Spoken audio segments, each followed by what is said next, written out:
We were talking. Yeah. Oh, how you been? I've been really good. We have you guys for I know Dan said that he's leaving, but we had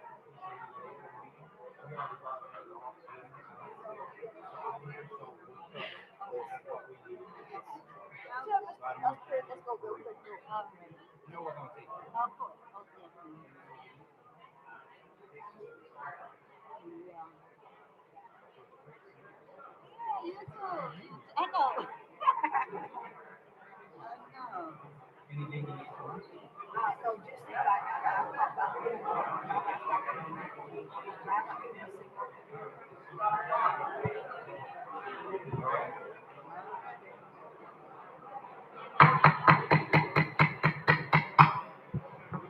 we're going to call the meeting to order. This is the regular city council meeting for November 17th, 2025. The time is 7:06. Madam Clerk? Mayor Douglas Lawson, Chairperson Shirley Lanier, Here. Chair Pro Tem Kashamba Miller Anderson, Present. Councilperson Bruce Guyton, Here. Councilperson Glenn Spiritus, Here. Councilperson Priscilla Davis Panier, City Manager Jonathan Evans, Present. Acting City Clerk Deborah Hall is present, City Attorney Don Nguyen. Here. Madam Chair, you have a quorum, you may proceed. Thank you. We will have a moment of silence followed by the Pledge of Allegiance by our Pro Tem Kashama Miller Anderson.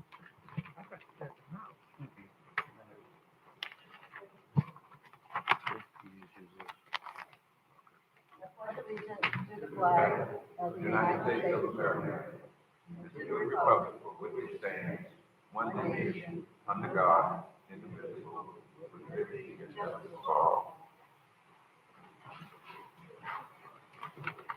Madam Chair, Yes. please let the record reflect that Mayor Douglas Lawson is present. Thank you. Are there any additions, deletions, or substitutions for the agenda this evening? Staff? Yes, Madam Chair. I would ask that the clerk read the recommendations from staff into the record. We are requesting to pull what are two items from the agenda and then reposition the agenda to facilitate after awards and presentations, the presentation for the ITN associated with City Hall. Okay. Madam Clerk? Madam Chair, staff is recommending item 3B, which is resolution number 17125, to be rescheduled to another meeting agenda. Also, item 11A, resolution number 160-25, to be rescheduled to another meeting agenda. And then also, Madam Chair, staff is recommending item 12A to be moved to the end of awards and presentations after the addition of item 6B we're adding item 6B with a presentation from Kaufman Lynn, and then following that, we will do item 6C, which will be oral presentations on the Municipal Hall complex.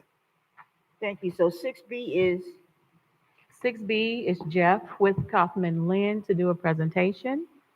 And then 6C will be the oral presentations on the Municipal Hall complex. okay, thank you. You're welcome. Are there any other substitutions, deletions, or additions for this agenda? Madam Chair, Yes, go ahead. I would like to add for a brief discussion of forensic audit.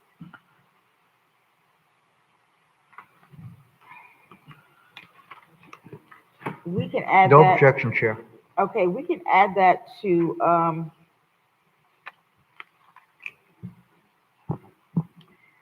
let's, add that as the last item under 12, Madam Clerk.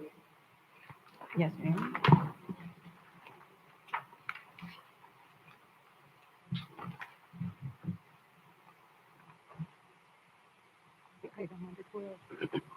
Any other items to be added, deleted, or substituted? Are there any disclosures from staff or from the council in regards to the items that are listed on the agenda this evening? Yes, Chair. Yes, go ahead. I've met with most of the developers that are putting on a presentation tonight. Madam Chair, Yes, go ahead. I will disclose the same. Okay, Madam Chair, yes, same thing as well for myself. okay, Madam Chair, ditto. okay.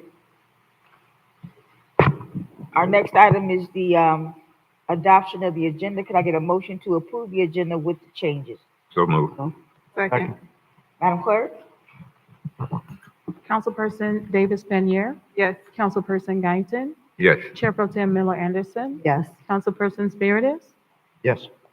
Chairperson Lanier, Yes. unanimous vote. We are at the consent agenda. All matters listed under this item are considered to be routine in action and will be taken by one motion. There will be no separate discussion of these items unless a councilperson so requests, in which event the item will be removed from the general order of business and considered in its normal sequence on the agenda. Do I have a motion to approve the consent agenda? So moved. Second. Madam Clerk? Councilperson Davis Benier, Yes. Councilperson Guyton, Yes. Chair Pro Tem Miller Anderson, Yes. Councilperson Spiritus, Yes. Chairperson Lanier, Yes, unanimous vote. thank you. We move to our next item, which is awards and presentations. Madam Clerk? We're on item 6A, Emerging Leaders Spotlight. Mr. Evans? Madam Chair, members of the board, this particular presentation will be done by Councilperson Davis Penier.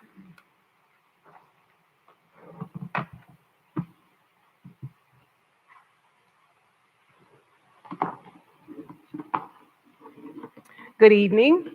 Will Miss Sabria Stallings and her parents please come to the podium?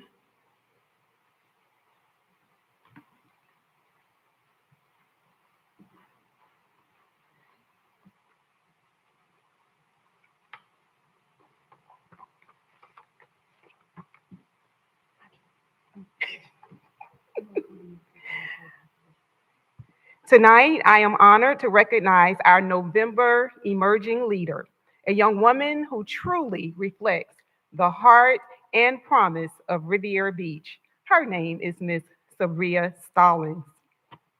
Sabria is a lifelong resident of our city and a proud graduate of Dreyfus School of the Arts, where she developed her confidence and creativity. She continued her education at FAU and earned her certification as a licensed esthetician. But Sabria did not stop there. With a deep passion for caring for people, she shifted into the world of healthcare, where her compassion truly shines. She is now continuing her education at Bethesda College of Nursing with the goal of becoming a nurse practitioner, blending her love for medicine with her expertise in skincare to help others feel healthy, confident, and whole. Alongside her academics, Sabria serves in a management role at the Delta Hotel, proving that leadership is not only in her nature, it's her work ethic. She leads with resilience, responsibility, kindness, creativity, and determination, which are qualities that make her an inspiring role model for young people across our community. Those who know her describe her as innovative, forward thinking, and full of ideas that will benefit the future of Riviera Beach. She is creative, driven, and committed to growth, not just her own, but the growth of her community that she proudly calls home. On behalf of the City of Riviera Beach and District 5, it is my honor to recognize Ms. Sabria Stallings as our November Emerging Leader.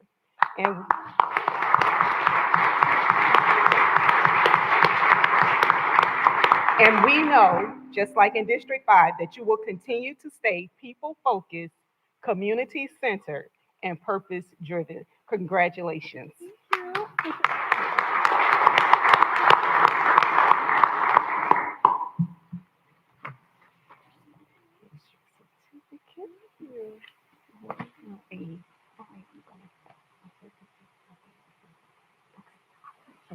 You all please give her another round of applause.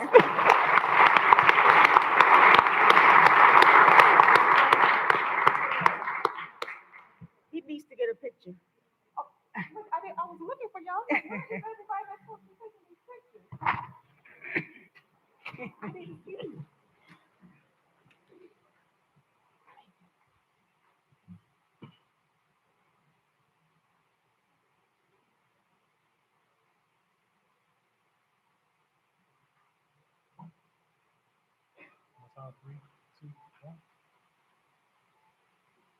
right.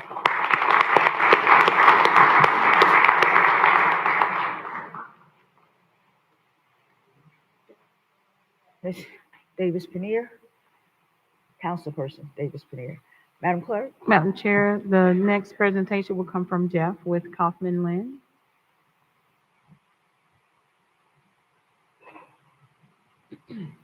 Kaufman Lynn? Good evening, Mayor, Madam Councilman, Councilwoman, the council, city manager, and everyone here from the community and at large. It is my honor and pleasure to present something. You all set a vision years ago that was to reimagine Riviera Beach. One of the first things you did was select our group to help you imagine what fire facilities could be like. We started out with Fire Station 88. In under 2 years, we designed and built a new station in partnership with you all and the community. And that was just recognized nationally at the Design Build Institute of America conference, where we won one of the top awards. And the only, it says here, federal, county, state, and or municipal. There was a lot of federal projects, a lot of state projects, a lot of county projects. There was one municipal project that made the final cut, and that was Riviera Beach.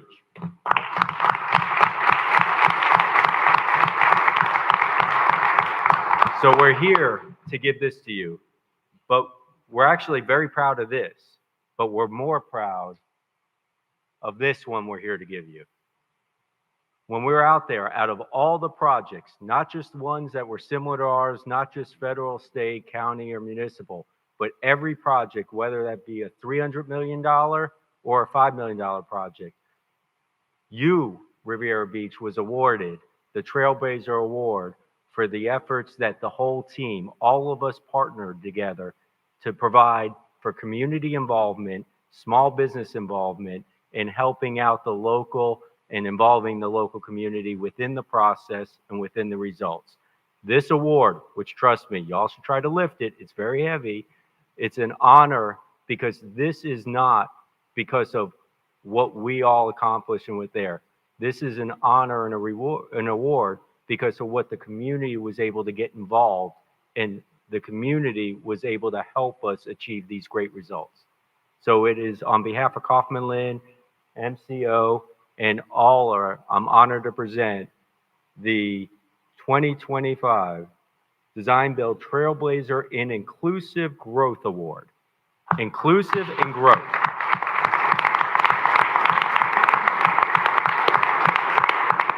And formally present that to you. Thank you, and we'll now give this, I don't know who you wanted to hand it to. I'm give it to the city manager. Ms. McNeil, could you say a few words? Yes, ma'am.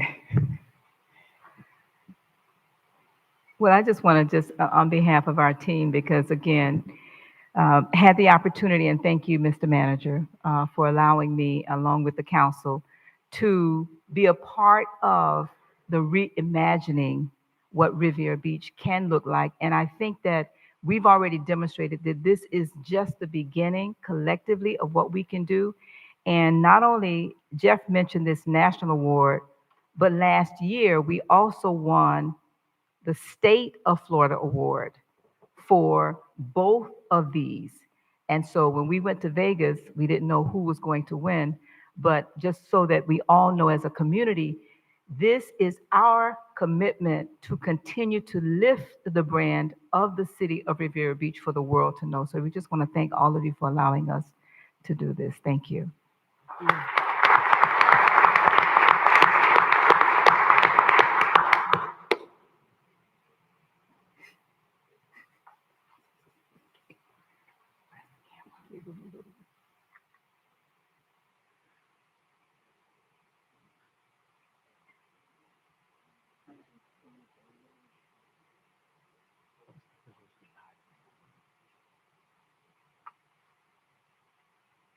Let's take a picture. Let's go. Thornton might get away with it.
We do have another presentation that is for our city hall bid, but we're gonna start with our public comment first, until we get to 7:30. How many public comment cards do we have, Madam Clerk? Madam Chair, we have 5 public comment cards. Public comment shall begin at 7:30 p.m. unless there is no further business of the city council, which in that event, it shall begin sooner. In addition, if an item is being considered at 7:30, then comments from the public shall begin immediately after the item has been concluded. Please be reminded, the city council board has adopted rules of decorum governing public conduct during official meetings, which has been posted in the front. In an effort to preserve order, if any of the rules are not adhered to, city council chairperson may have any disruptive speaker or attendee removed from the podium, from the meeting, and/or the building if necessary. Please govern yourselves accordingly. Madam Chair, we now have 6 public comment cards. The first speaker is Lloyd Brown, followed by Cindy March and Michael Jordan.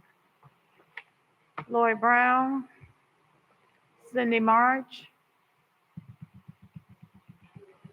Michael Jordan,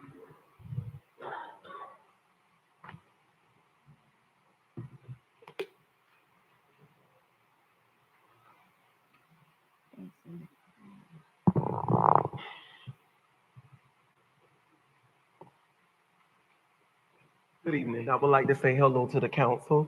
My name is Michael Jordan. As always, I'm going to be respectful and make sure I follow the rules of decorum.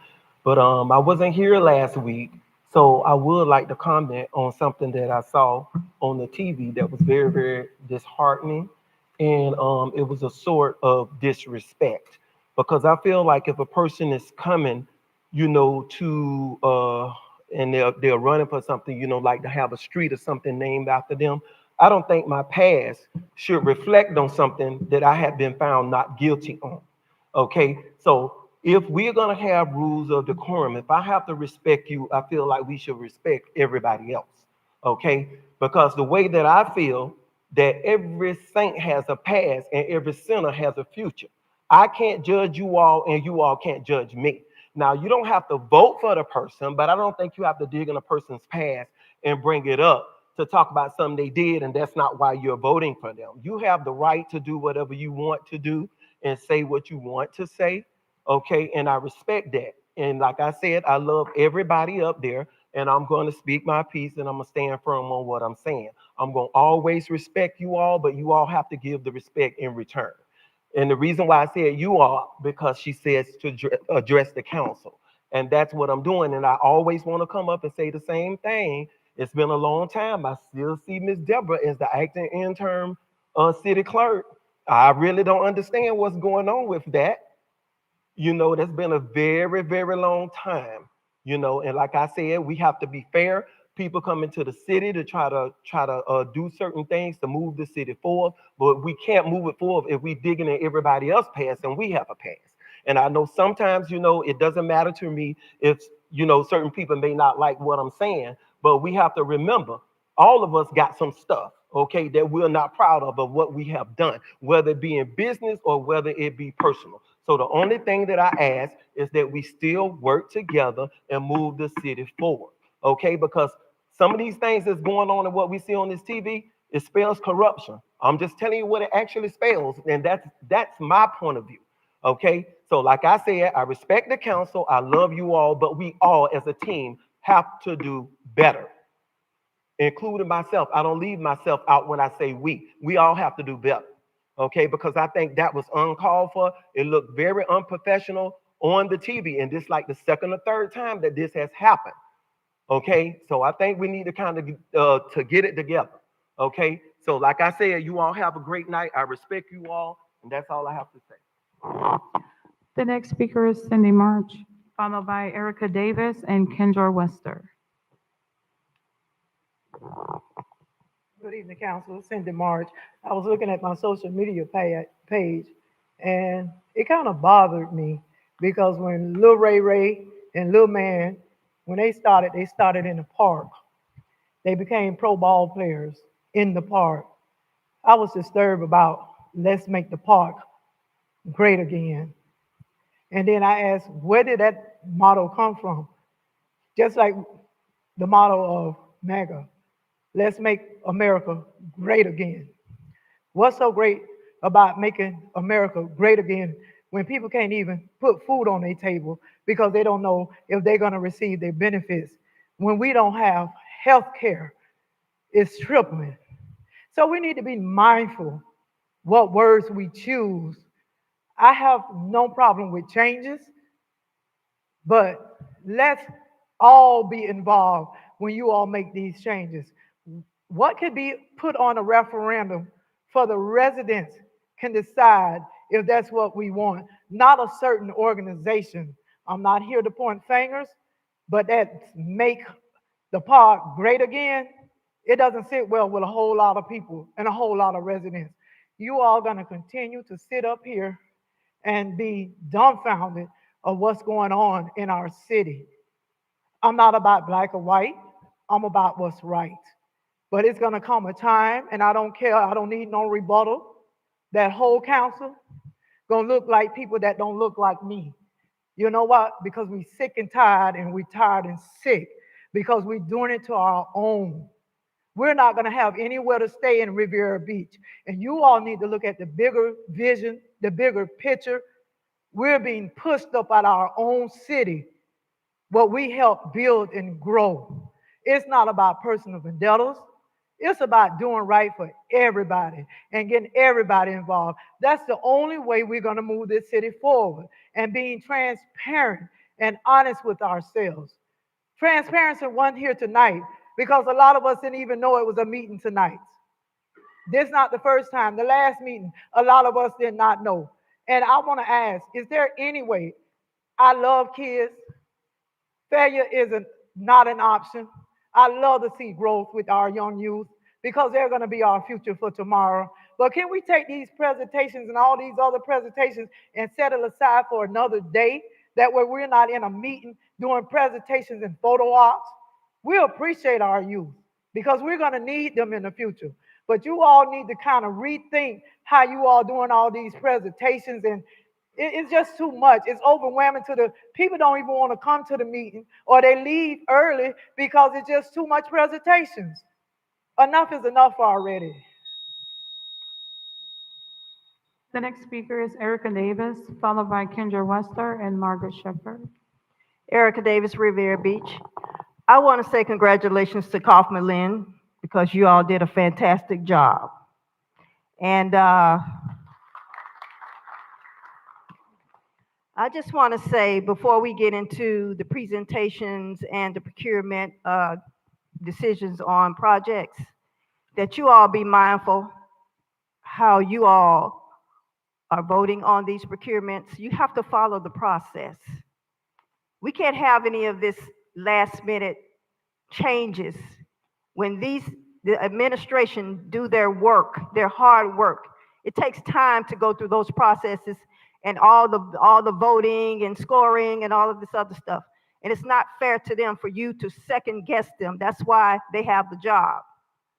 So going forward, if there's any developer that's interested in becoming a developer in the city, then they need to sign up for it and go through the process, because it's making you all look like you're corrupt, for real. And I'm just telling you that.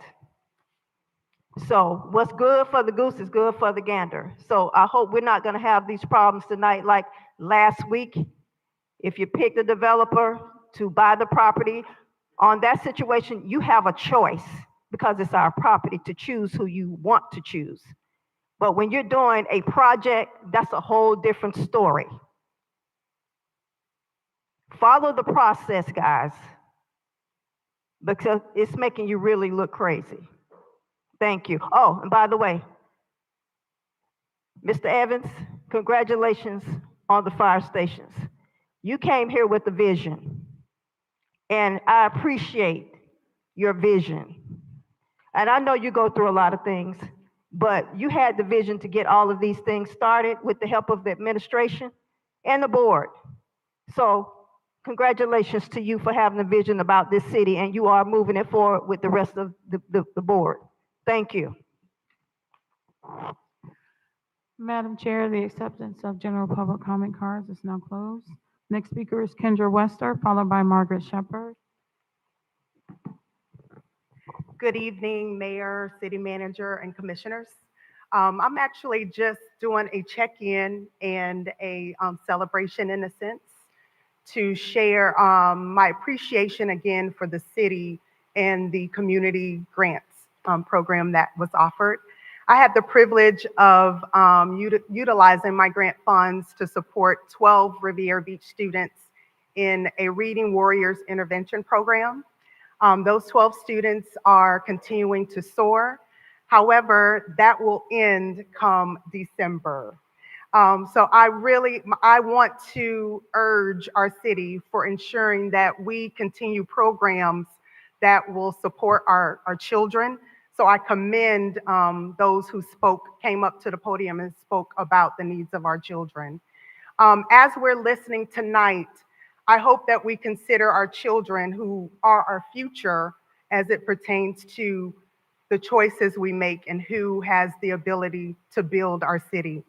So we're hoping for developers that will not just build a building, but they're ready to build a legacy for our city. So as we're listening, I urge you to please have a listening ear for that. I know we're not on the item, so I won't speak too much on that.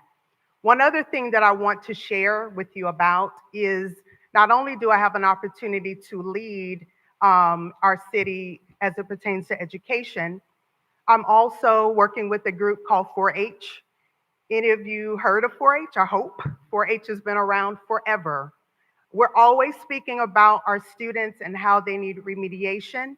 Our students also deserve enriching activities. 4-H allows our students to be enriched, whether it's in STEM, whether it's in civic engagement, as well as leadership. So I also want to let our citizens know that our 4-H club is still accepting students from kindergarten to 12th grade. We have about 15 students involved now. We had an opportunity to share time in a community cleanup. We're partnering with some other city groups we're just ready to work. We have children who want to see the betterment of their city. So again, another opportunity for us to listen in to developers that are ready to support our children. I urge you, listen in for developers that are ready to support a legacy and not just building a building. That's all I have. Madam Chair, the last speaker is Margaret Shepherd. Margaret Shepherd. Congratulations, Kendra. She is a remarkable Black woman. Been knowing a long time with her last 2 children. And she's just a role model. She's just a role model. I thank you for being you. I do want to come back and talk about Bishop Masters. I was floored when I was looking on Channel 18. Bishop Masters, regardless of what went on, when our children are shot or killed, our children have to be buried, they have to go to Bishop Masters. He has to go and comfort families and try to be a part of their life. Try to bring them to church. If nobody else deserves a sign on that street, he does. And for those that made these remarks, those without sin, cast the first stone. And I'll leave it like that. Those of you all that have not signed up for the NAACP, I urge you to sign up. What happened to Attorney Ferguson should never happen to no one with the First Amendment. You have a right to speak. And he just made a comment. I didn't know Charlie Kirk, so I can't speak on who he is. But I know that Attorney Ferguson just got a bad deal, I think. But he's a great man. I want to go over to another thing that happened Sunday, the Men's of Distinction. I think that was a wonderful, wonderful program they had. I see my baby boy, I always call him my baby boy, that's Sidney Davis. That's my baby. And I've seen these guys from little kids, Torian Davis, who is a remarkable speaker, coming up under Reverend Davis. So it's up to us to make sure our children are given that respect. And for that, Sidney, I say thank you for making me proud. Your father was my mentor, and he was the love of my life. Thank you again. And as I go, Mr. Evans, I was telling him, I'm overwhelmed, Mr. Spiritus. I know Brandy's gone, but I was talking about that street on 22nd Street. And every time I go down that street, my little ragged car just shake. And I said, Mr. Evans, we need, if you could pave it over. And I got up the other day, somebody called me and said, Shepherd, go up there, see it. And they've torn up the whole street. And they got our signs up with our logo up there. And I'm just very proud to be a part of Lakeview Park. We are moving, and without Mr. Evans and Brandy and Scott Lewis and our neighbors, and I thank my neighbors. I know they're listening to me. They always stop me and talk to me. I want to say thank you, and I'm very humble. I'm grateful to be in that neighborhood. It's a wonderful neighborhood. Thank you.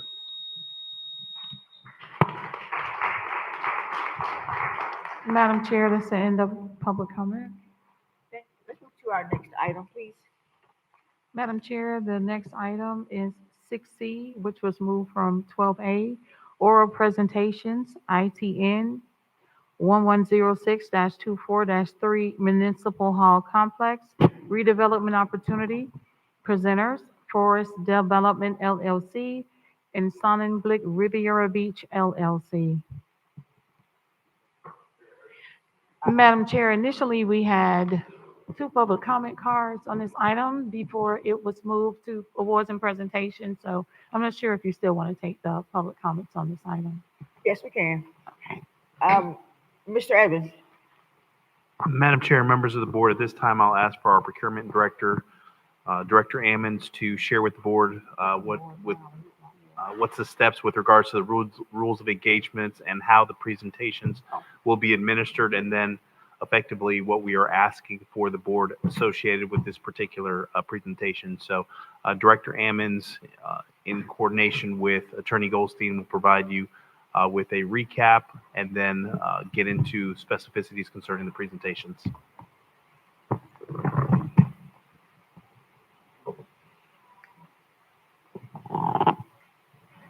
Good evening, Chair. Yes, go ahead. All right. Good evening, everyone. For the record, my name is LaTanya Ammons. I am the Director of Procurement here for the City of Riviera Beach. Tonight, we are here to listen to or to hear oral presentations from 2 vendors, Sonnenblick and Forest, in response to ITN, or the invitation to negotiate 1106-24-2. I just want to start briefly, just for the record, some background. On November 3rd, 2021, the City Council adopted Resolution 131-21, designating the city-owned properties on Broadway as the site for the new City Hall and Municipal Complex to house the city's legislative and administrative operations. On April 2nd, 2024, the city issued ITN number 1106-24-2, 24-2, seeking statements of qualifications from interested and qualified developers to enter into a public-private partnership with the city. The solicitation was issued in accordance with sections 255-065 and 287-055 Florida statute, and aims to facilitate the development of a new municipal complex, a mixed-use development on Broadway, and a mixed-use development at 600-601 West Blue Heron Boulevard in Riviera Beach, Florida, 33404. It is anticipated that the selected developer scope of services will include final planning, design, construction, and potential operations and maintenance of a single and multi-phase project comprising of the new city hall, the city library, and administrative building. A solicitation was posted on Demand Star and advertised across multiple media outlets, including the Palm Beach Post and the Sun Sentinel. There was a pre-proposal meeting on April 24th, 2024, and on June 28th, 2024, the solicitation closed. There were 3 statements of qualifications submitted, one from Provident Resources Group, one from Forest Development, and the last one from Sonneblick Development, LLC. The evaluation committee meeting was publicly noticed on Tuesday, August 8th, and the evaluation committee meeting was held on Thursday, September 4th, 2025. 2 vendors were evaluated. One was deemed non-responsive. A response guarantee in the amount of $25,000 in the form of a cashier's check was made payable to the city and received from Forest Development and Sonneblick. The evaluation committee comprised of 5 members. They met, ranked, and scored the proposals. Forest Development was ranked number 2 at 112.60 points, and Sonneblick at 116.60 points. As presented at the previous council meeting, it was the wishes of the council for both to present tonight. I believe both developers are here tonight. They have been given instructions, and so tonight we will hear from them. They will have 20 minutes to present their presentations, 20 minutes including the time you arrive at the podium and not necessarily to set up and gather. We want 20 minutes for your oral presentation, and then we'll allow 10 minutes from council for questions and answers. The first developer to present will be Forest Development. And so if they could begin to come forward. I believe based upon the negotiation document that was entered in for the record, the ask for tonight is for them to present and for the board to rank and decide who will move forward. Madam Chair, Yes, go ahead. quick question. I wasn't at the meeting where the rules were outlined. 20 minutes? I'm not sure who came up with that number, but I think that's much too long. Yeah. It was 10 and 10. Yeah. Ms. Ammons said 20. No, she asked me when was the last one. It was 10 and 10, but I think that given the heft of this project, this is the biggest project that the city has undertaken thus far. And I think that we need to know as much as we can about it, especially with the public here, to know what is happening with it. This is our City Hall project, which includes an entire sports complex. Okay. Yes, 3 different components to this, and I think that we need to hear that. Understood. Thank you. I would like to recommend in the future, Go ahead. 15 minutes max. If they can't be concise in what they're presenting, maybe it's not there, but 20 minutes is way too long. Go ahead. I'm rolling with it. Okay, let's roll with it. But brevity has its place in public meetings. I got you. Remember that, bro. Right. All right, very good. Let's go ahead and get started. We'll play it by ear, Mr. Councilman Gavin. Madam Chair, just Yes, go ahead. one question for procurement. Director Ammons, we talked about the process and what we're looking to do. Did you discuss the selection of these teams and what that looks like after we've heard both presentations? I'll yield to Attorney Bowsley. because if we're going to be listening to presentations, I want the board to have the clear direction as to what the expectations are. What are the options for them? Because this board also, I want you to realize that this procurement process is different than the one we just undertook on the CRA side. We have options of actually selecting both versus what was given direction that we didn't have the option of selecting both previously. In addition to that, the teams were ranked. So this is an ITN, so if we can have a clear understanding before presentations are made, so the entire board is on the same page, so that once presentations are complete, we can proceed. Chair. Yes, go ahead. Okay, so as asked, this is an ITN or invitation to negotiate. As such, the board has the option to negotiate with one vendor, or the board has the option to negotiate with both vendors. The ITN allows us greater flexibility as far as negotiating and reaching a contractual solution that will be in the best interest of the city. Okay, so Yes. what was the difference? When I asked the last, Last week. yeah, the CRA meeting about negotiating with both, that was no. What happened? What's the difference? Tell me. Yeah, so last week with the CRA, it was a request for proposal where you negotiate with the ranked number one. And if that fails, you could possibly, if you wish, to go to number two. It's by rank, it's clearly ranking. An invitation to negotiate allows more flexibility where you can sit down and have negotiations with both simultaneously. It's outlined in the solicitation. So that's the slight difference between the request for a proposal and an invitation to negotiate. We have more flexibility with an ITN. Right, and I understand that, and I think that we may have missed the point in that last endeavor because it was really basically a disposition of property, and we kind of brought in the proposal part of it. And what we should have really been looking for is who had the best price for the property. But I digress. Yes, go ahead. Okay, Director Hammond, I heard you mention Broadway in the invitation, in the ITN, yet we're really not dealing with Broadway, are we? No, as I read, this was some of the language was a little older, and so thank you for the clarification.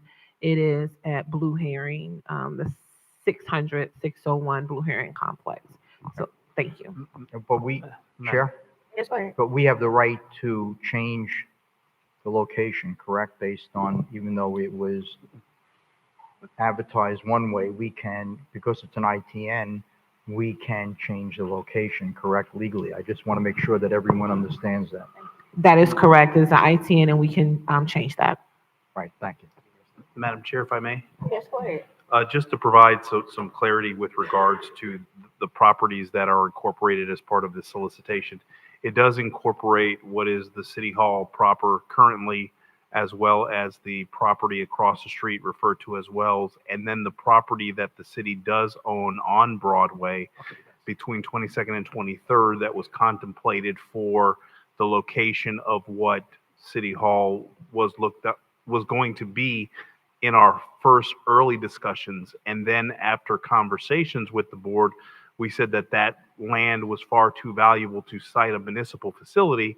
So then allow the discussion to move us towards a situation where the developer can pose what is the optimal location to make the economics work. So as the councilperson said, this solicitation provides great flexibility as to where the council and the developer think is appropriate to site City Hall, but it does incorporate the 2 acres that the city does have on Broadway that's directly across from Jim Berry Park as well. Just answer your question, Dr. Spiritus? Yes, thank you. So, Madam Chair, Okay. Yes, so go ahead. I'm not sure, did that answer the question? So does this proposal include that parcel of land or does it not? Madam Chair, if I may, Yes, go ahead. it does include the parcel. Yes, it does. Okay, so that, Dr. Spiritus, that's Yeah. contrary to what you said?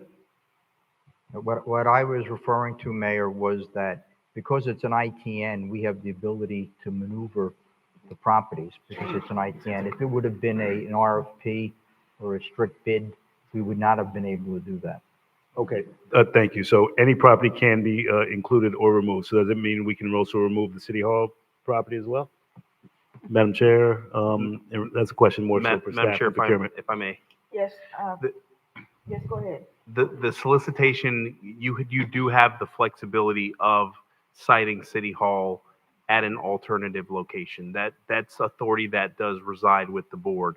What I was mentioning is the properties that were included in the solicitation, and originally, when the conversation first happened, it was anticipated that City Hall would be on the property that the city owns between 22nd and 23rd.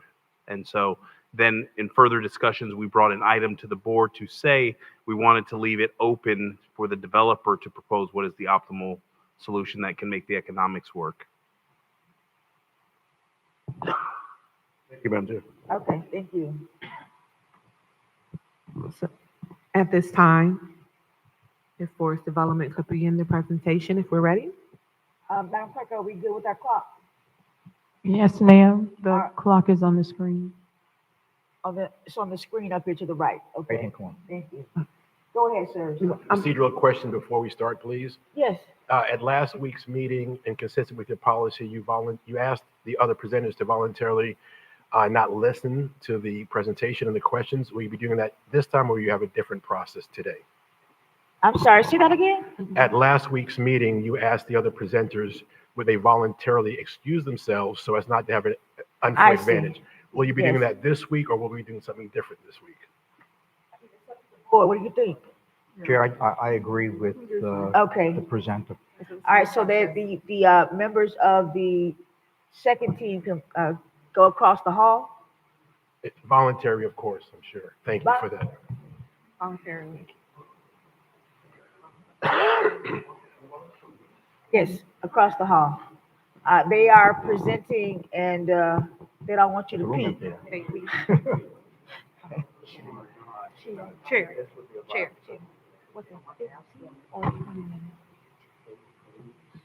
Deborah. Let me go talk to her.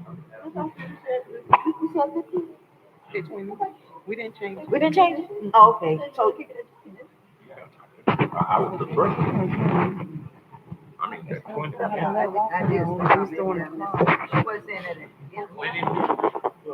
After hour reading.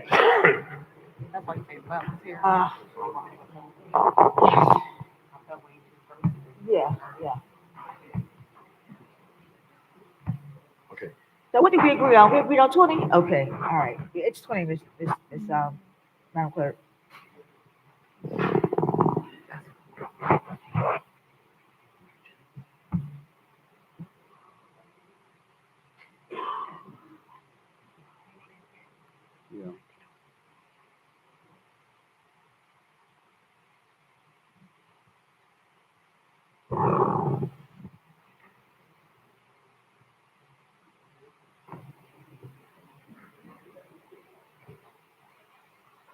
Mr. Evans, do you want to repeat what the Madam Attorney has said about the exit? Yes, Madam Chair. So it is the opinion of council that even asking the parties to leave as a courtesy could constitute what is a sunshine law violation, as they are able to participate in a properly public notice meeting.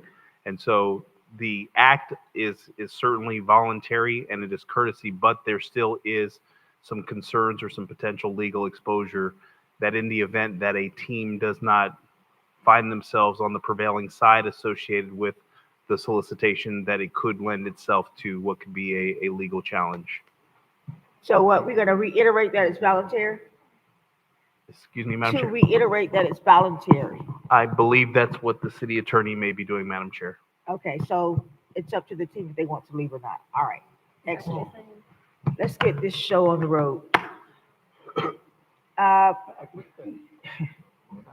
You want to start the clock? Yes. Madam Clerk, and let's get started, sir. The communications director is running the clock and he's ready when you're ready. And council members, honorable mayor and staff, I'm here with Peter Batarian, the founder and principal of Forest Development. We thank you for your time and dedication to the city of Riviera Beach. As requested, we are presenting a summary of our submittal for the ITN. Before we begin, we want to take a moment to acknowledge and agree with council's previously expressed desire to negotiate with multiple respondents. That was very strong last week. As you were notified, an ITN allows for such a process, and it may allow participants to develop portions of the ITN, thereby maximizing return for the city and further assuring shovels in the ground. We welcome the opportunity to negotiate and participate with city staff and other respondents and hope you'll consider allowing this dual negotiation to occur. Finally, we also wanted to address a letter we recently sent to staff and the city attorney. Our outside counsel who specializes in contracts recently advised us that the CB and RE contract containing the ITN might have significant issues. However, we look forward to moving forward with this ITN, possibly bifurcated, working with both respondents if you so choose, so long as those CBRE issues are addressed.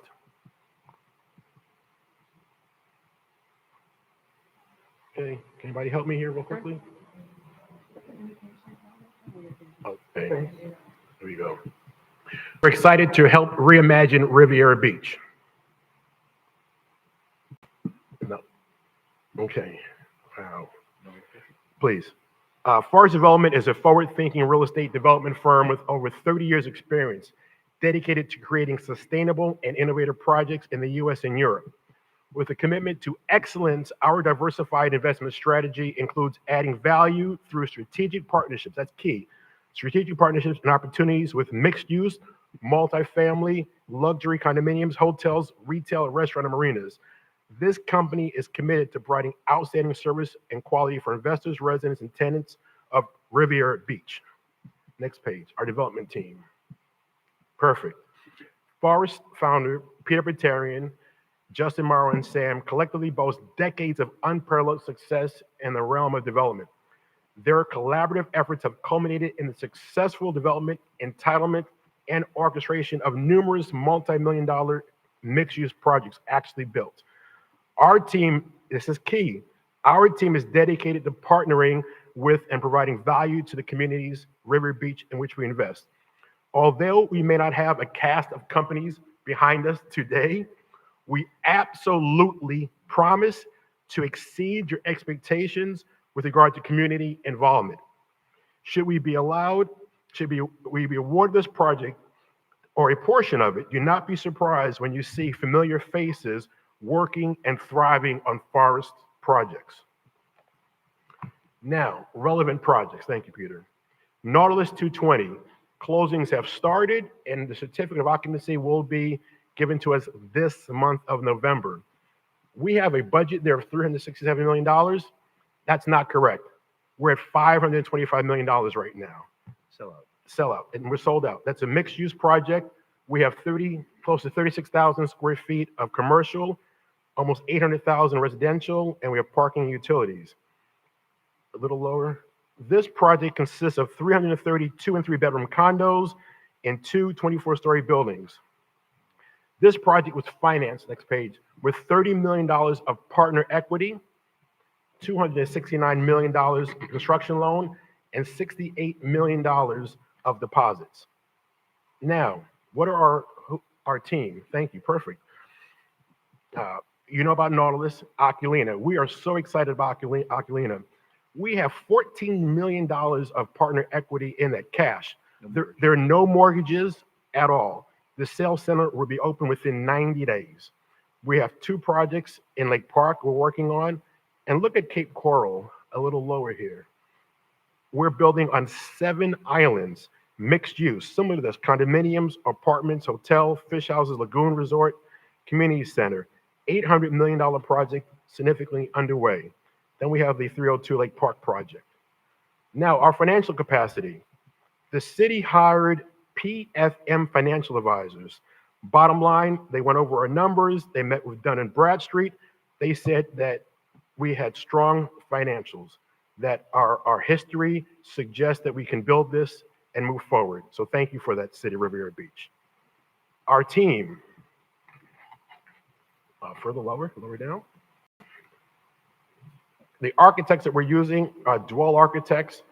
That's it, and Netter Architects, local companies.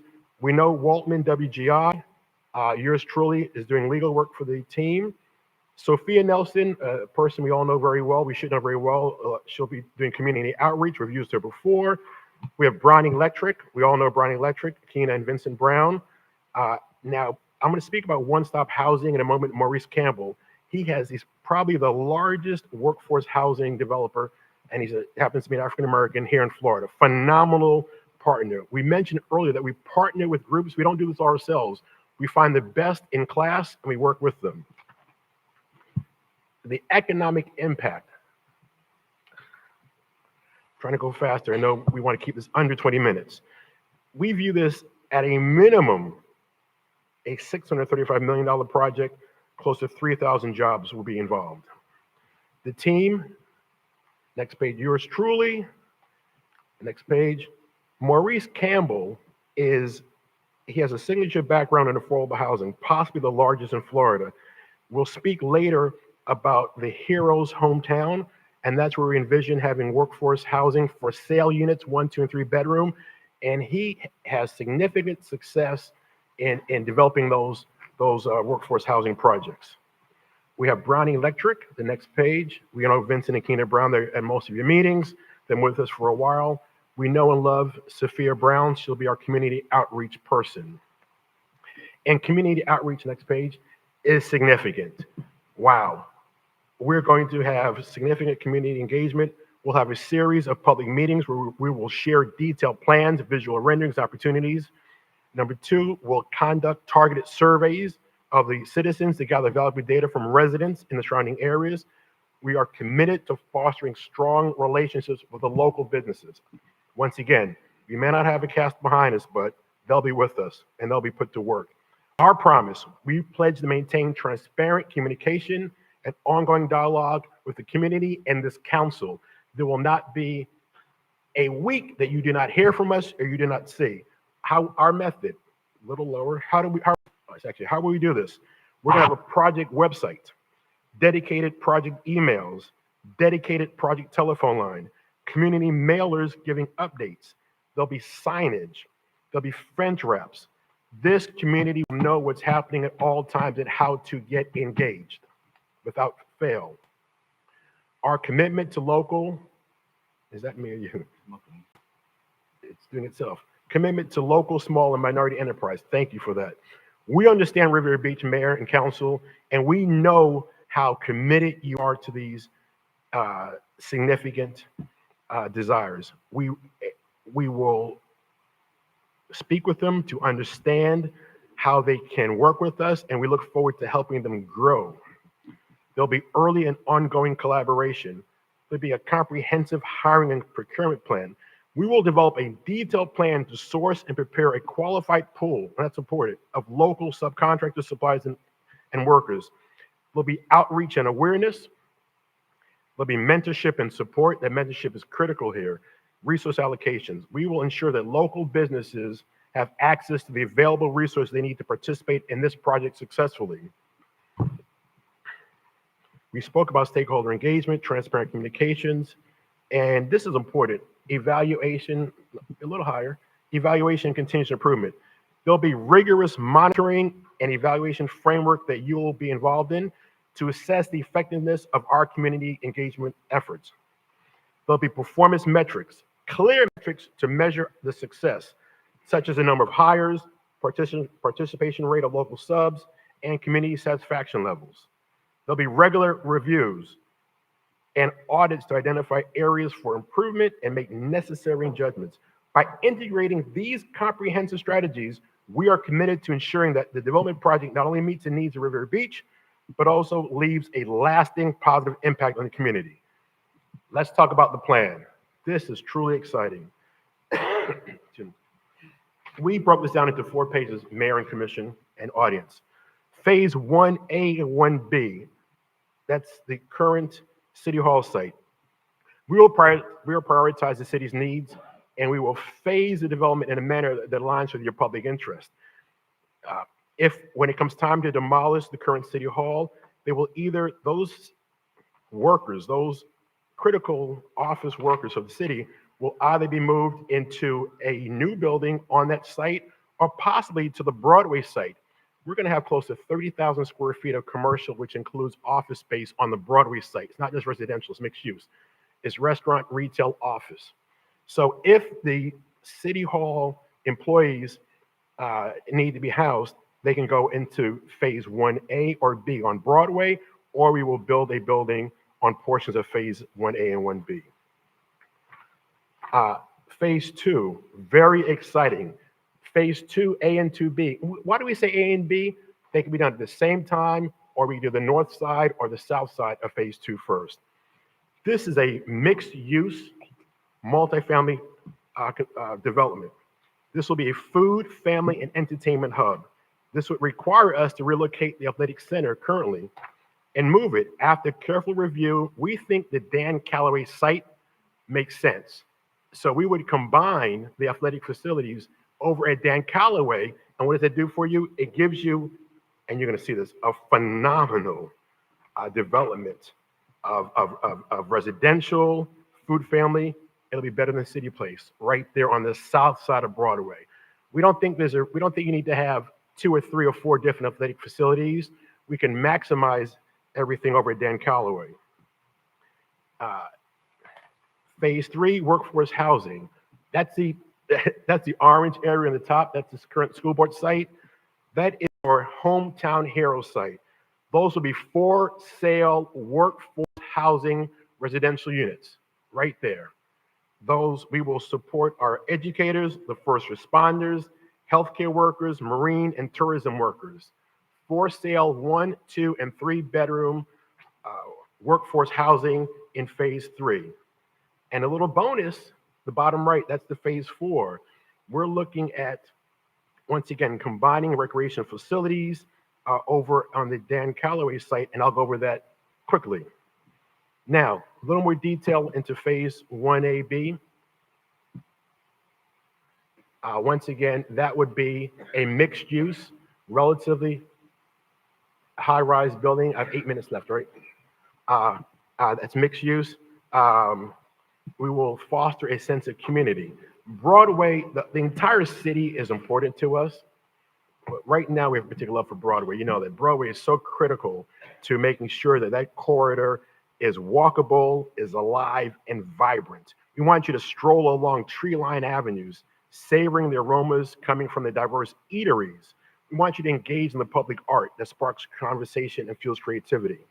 There'll be market rate and workforce housing on Broadway. There'll be dynamic commercial and dining spaces.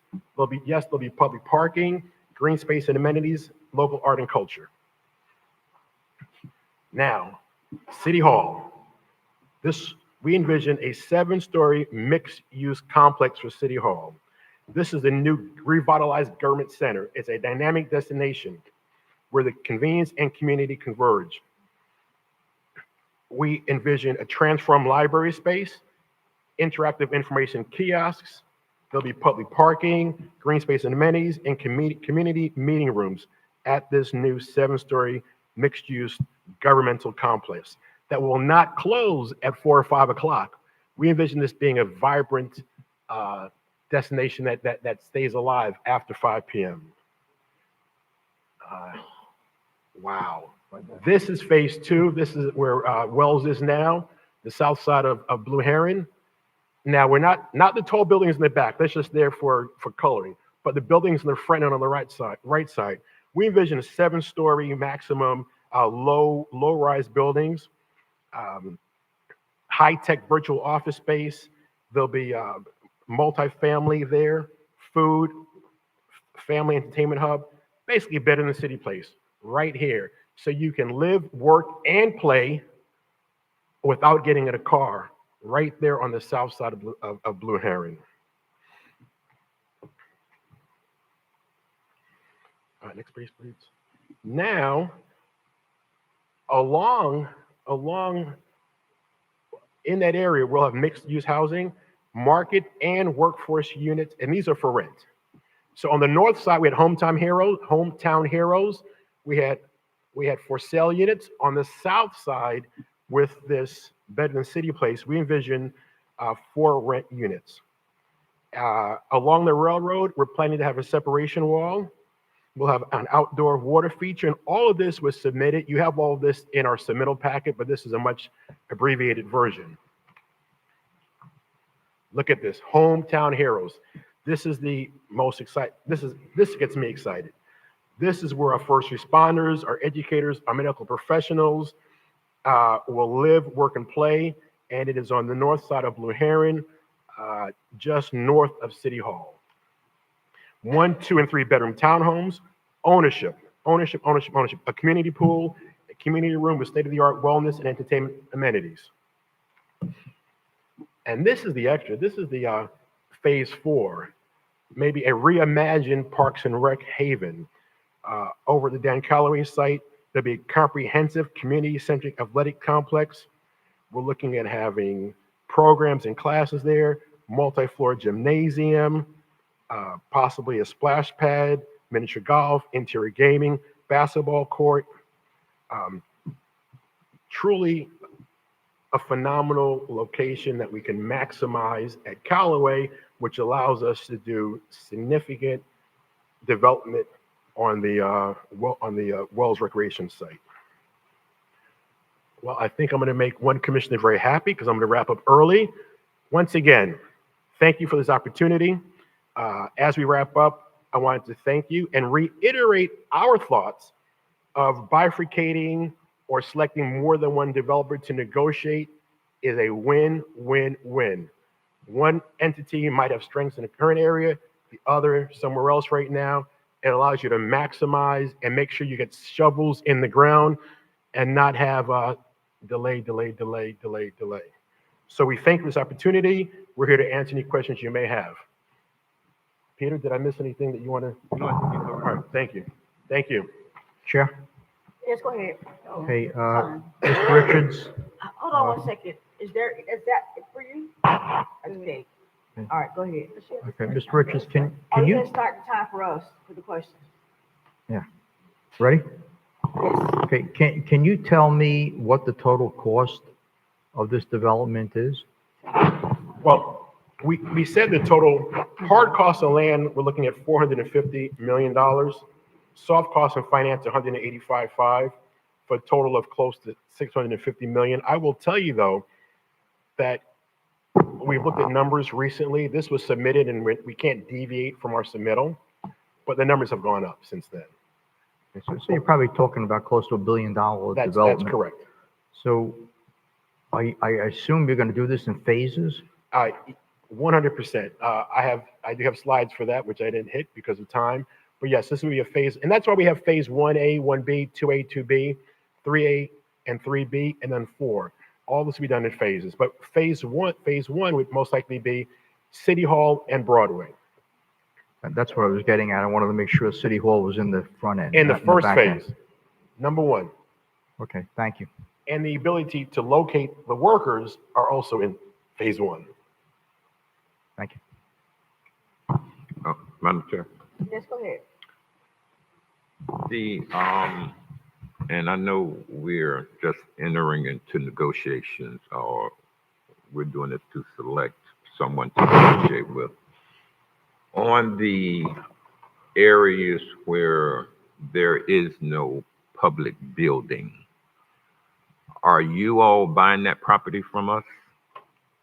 There's no public building. On the areas where there's private development? For instance, may I? Yeah, go ahead. For instance, the Broadway piece. Yes, I think that's one of the pieces. Well, anywhere there's no public building. Yes, and the Hometown for Heroes as well. Hi, I'm sorry? Yes, and the Hometown for Heroes. That's the north side, the school board site, where we're going to put the workforce housing for sale. Yes, we have to purchase those. Yes, I mean, Yes, I just yes. want an understanding. All of this is No, this is the people's property. Yes. And I want to understand whether those properties that do not have public buildings on them, are you going to buy that property from us? Yes, we are. Okay, They'll be negotiated, 100%. okay, sounds good. What property is that, Commissioner Gotti? I'm sorry? What property is that you're asking about? I'm asking for all of the properties that don't have public buildings. I see. We own all this property. Right. Okay, gotcha. So those properties that don't have public buildings, I I want to get an understanding that we're just not giving property away. No, we understand. You are correct. Okay, we're good. You're correct. The other issue was, you told us how you're gonna finance a lot of this. You said that, how much equity did you say that you have to put up? Currently, out of Nautilus, we have $30 million in equity. We have about $14 million into Aquilina. We've recently done about $80 million in sales in Nautilus that we've closed. So our money is coming out in the next 45 to 60 days. Over and above that, we'll have some private equity come in, to this project. But we have a significant amount of capital coming out. Yeah, it's important that we have those assurances that when these projects start, you can finance them through completion, not just in phases. So, Madam Chair, that's all I have for now. I know that other commissioners. Madam Chair? Yes, go ahead. Just a few questions. First question, as you know, with locals, I know that you said that you're working with locals. What was your percentage of locals on your last project, most recent and closest to us? I would say Nautilus. We don't have that figure just because it wasn't a requirement, but I made the commitment to get it from CAS. I will get you that information and I'll get it to the team. And we're CAST, obviously, that commitment was not there, Mayor. But now we have owner build-outs, significant, whether it's restaurant, retail, or office space, tens of thousands of square feet. Right. And we're working with people in this room currently, and we're looking for more. So whatever team that we choose, I want to make sure that understands that's priority number one. Making sure locals, and when we've had many conversations about that, so you understand that. About 10% of my conversation, because we know how critical and urgent and important you have made that in this council. Thank you. Next question, bond. We talked about moving the location for the Parks and Recs field. There's a concern that I have. I don't think that's feasible with the fact that we did have a bond for $45 million that was allocated or defined for the site at Wells Gym. The current Wells and the site for the bond that we approved through the voters has to stay at that location. So trying to relocate our parks to all exclusively at Tate's, I don't think is going to work based upon the money that we have to invest into it. So that means we would forfeit that bond money if we decided to go with this proposal. So of course, it's an ITN that's negotiable, but that Hometown Heroes, I love the idea of the housing, but I don't want to lose our parks and recs because we've already taken too many parks out of our community. We have to continue to build back into them, so I don't want to consolidate them into one versus expanding and building out the two would be my concern. I understand. This project is flexible. As you see, we have 4 phases, and we have 4 phases, and we have 2 parts of each phase. Clearly, we would sit down with staff and go over that. It was our goal to maximize all available lands. Understood. But maximizing it for us, though, does include making sure that the parks are addressed, and that needs to be priority number one. That's why we included it into this ITN. So trying to consolidate it, I don't think Callaway was a part of the ITN. So I like the idea of redoing and renovating, but this ITN is exclusively based upon 22nd Street and the Wells site. And I want the board to realize that we have to just focus on that with the money we have and the partners. But what I do like is the capacity, the fact that you're in our community already and that you're currently building. But I want to make sure we're clear with what our expectation is. So when we go into negotiation after we've selected the builder, that our team outlines the expectation and direction from this board. Thank you, Mayor. Thank you, Madam Chair. Chair. Yes, go ahead. Okay, just in response to the mayor's concern about the bond and moving the location, I assume that bond was done the same way the police station bond was, and if it was, then the city council by resolution can change the location. But now my main question right now is, you're going to do this in phases. Would you be willing to give the city a performance bond on a phase basis, naming us as an additional insured? Yes, we would. Okay, thank you. Let me ask a question about, leverage of debt. You got the Aquilina project going. You just received the 1857. You have the Nautilus that you are 90% on. How do you manage to how are you going to manage to be So- able to leverage this amount of debt? That's just the projects that are in this surrounding area. You have projects, out west, meaning, on the Gulf Coast. So how are you going to do that?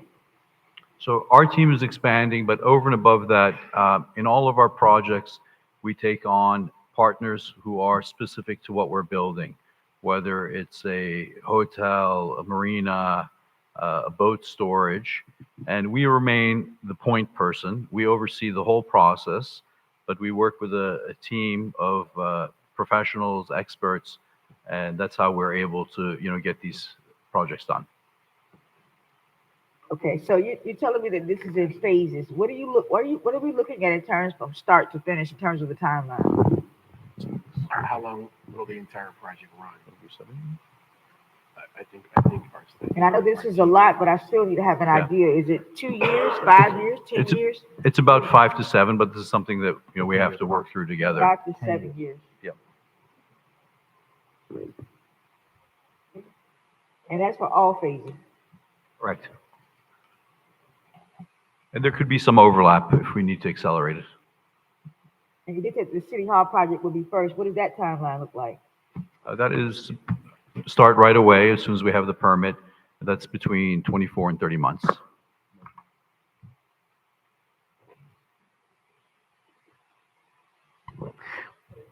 Madam Chair, Let's go ahead. just one more comment or question. I just want to be clear, so the direction of the board.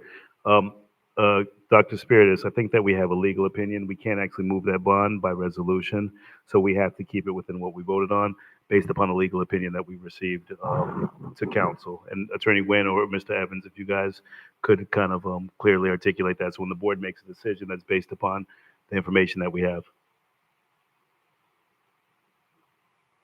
Chair? Yes, go ahead. So, Counselor, can you tell us, was this bond done the same way? Was the verbiage the same in this bond issue as it was in the police department?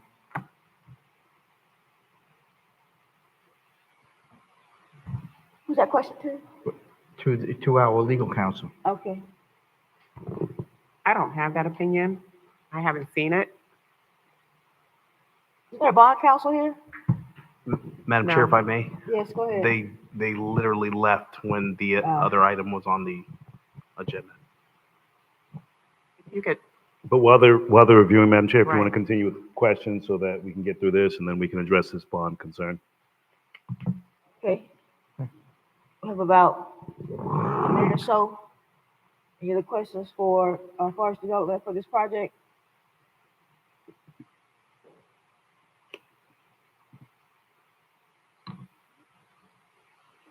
Okay, very good. Thank you, sirs. Thank you for the opportunity. Thank you. Thank you. Madam Chair, Yes, go ahead. the bottom line of the opinion or the conclusion was that by selecting an alternate location, this is as it related to the police station, but the premise is the same, that it would jeopardize the legality of the use of the bond proceeds. So you'd have to start over. Chair? Let's go ahead. I read the bond. Wouldn't you know, I took it out of my briefcase, but I read the verbiage in the bond. And it refers to the resolution. The people didn't vote on a specific location. They voted on a resolution. The resolution gave the board the opportunity to change anything pertaining to that bond by a resolution of the board. I'm not talking about the actual bond that was approved or the negotiations done by bond counsel and the city right now. I'm talking about the actual verbiage, the resolution passed by this board, which was used, which is what the people voted on, was that resolution. Madam Chair, if I may. Yes, go ahead. I think one of the other components associated with the opinion is that we also went through the bond validation process whereby we followed a lawsuit against ourselves, presented evidence to the court as it relates to the bond. And so by going through that bond validation process where the court said, yes, you did everything consistent with the process, that's what also, that's probably the stricter component associated with that we did go through a bond validation process. Chair? Let's go ahead. Yes, but we would be following that same process if we followed the results of the verbiage in the resolution itself. So it would be the same thing. If we just did a resolution, identifying a change and we all approved it, that's what the resolution said we had the authority to do. And there's a reason for that. We do that all the time with bonds. I've done a lot of bonds over the years. I'm a little older.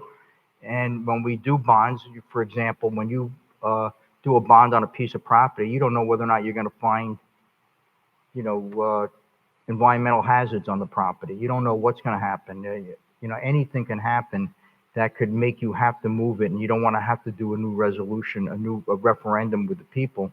You want to give yourselves the ability to make that move if necessary, or there may be a construction problem or something. You want to have the ability to change components of the bond.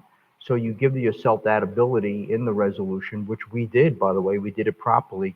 We said that if there was a component in that bond issue or with anything, we had the right to change any component of that bond and that referendum based on a resolution of this board. Okay. All right, very good. Let's move to the next one. Yes, at this time, Chair. if I may,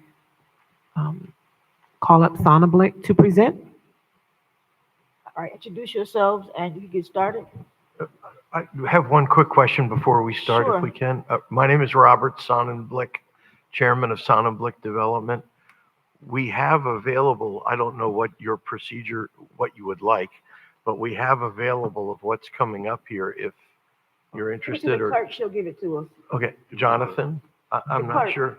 Give it to the clerk, she'll give it to us. Oh, okay. These are.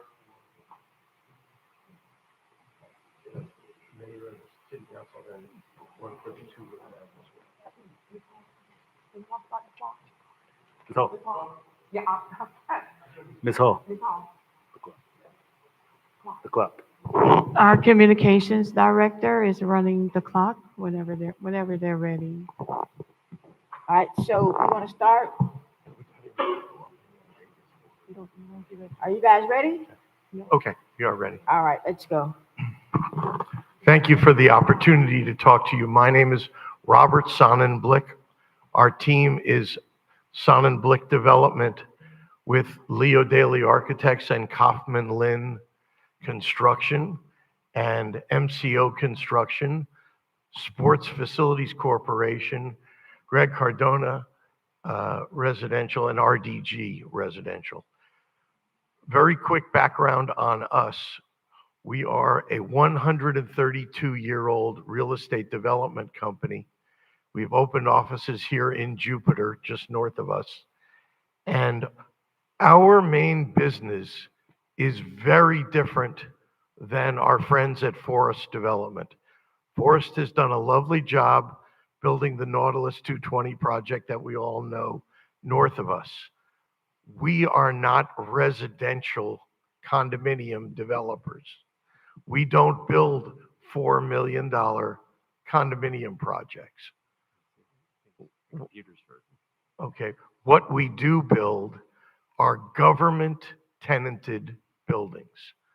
Things like city halls, things like offices for the federal government, the state, the county, buildings like that.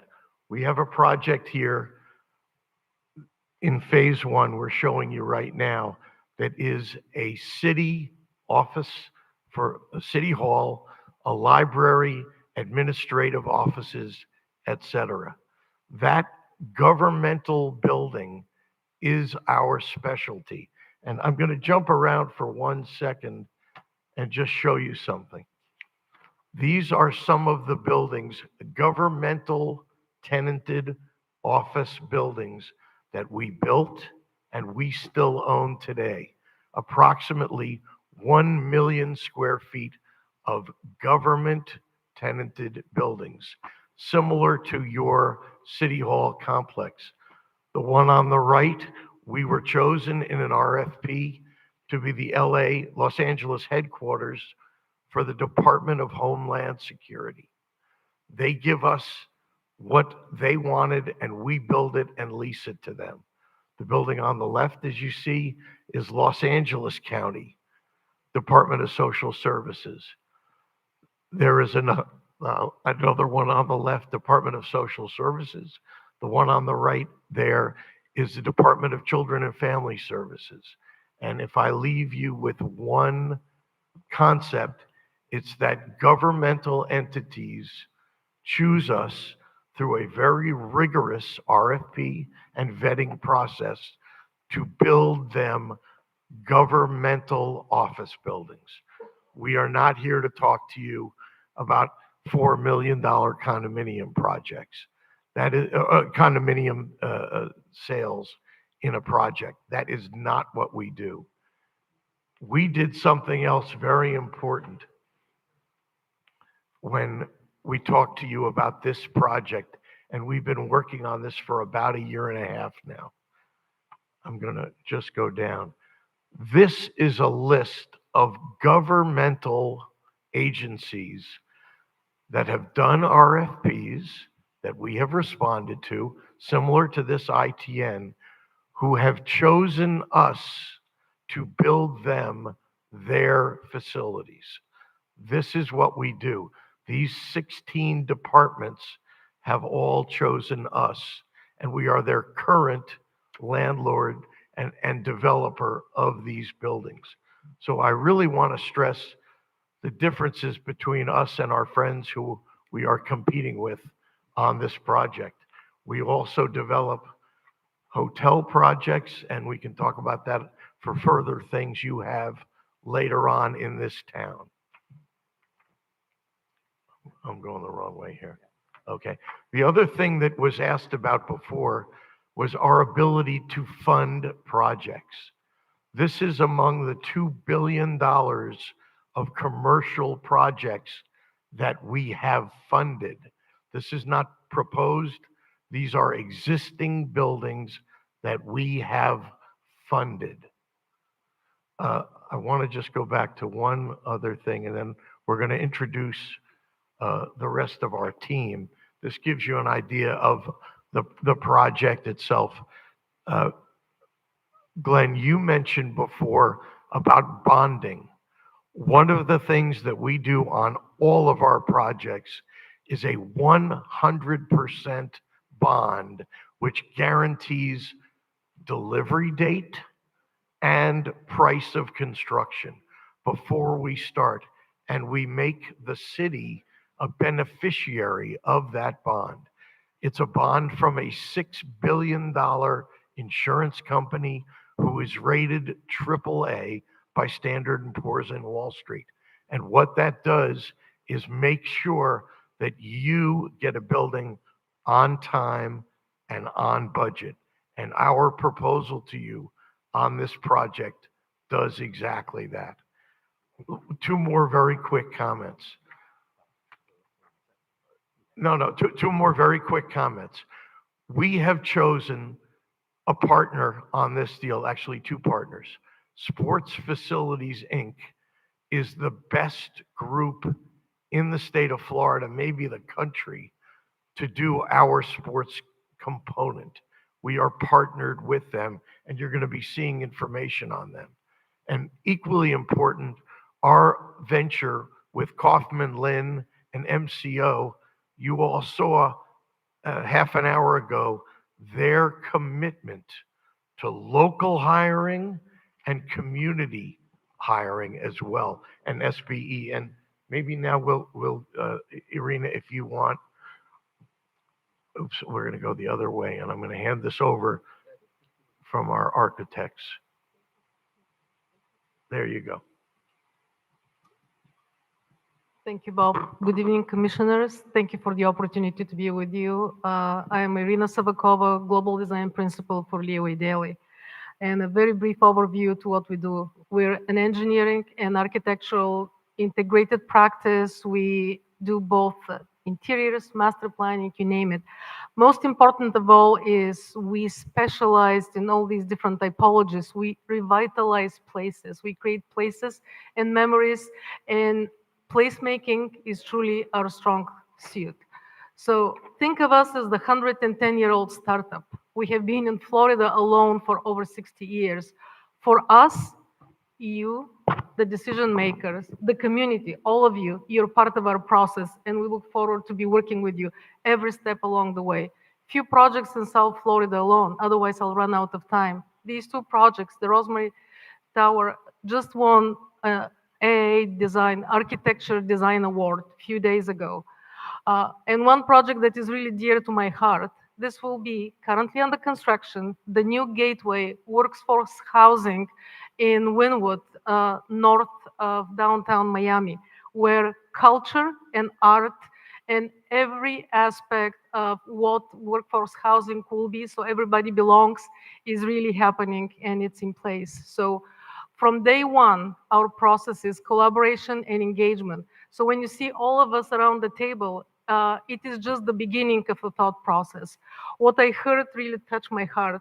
For your children, the ones that want to be part of a process and realize what architecture and design is, you'll be part of that process every step along the way, from design all the way to construction. It's a process of discovery. I'm going to be real fast because we got limited time and you all heard me speak way too much today already.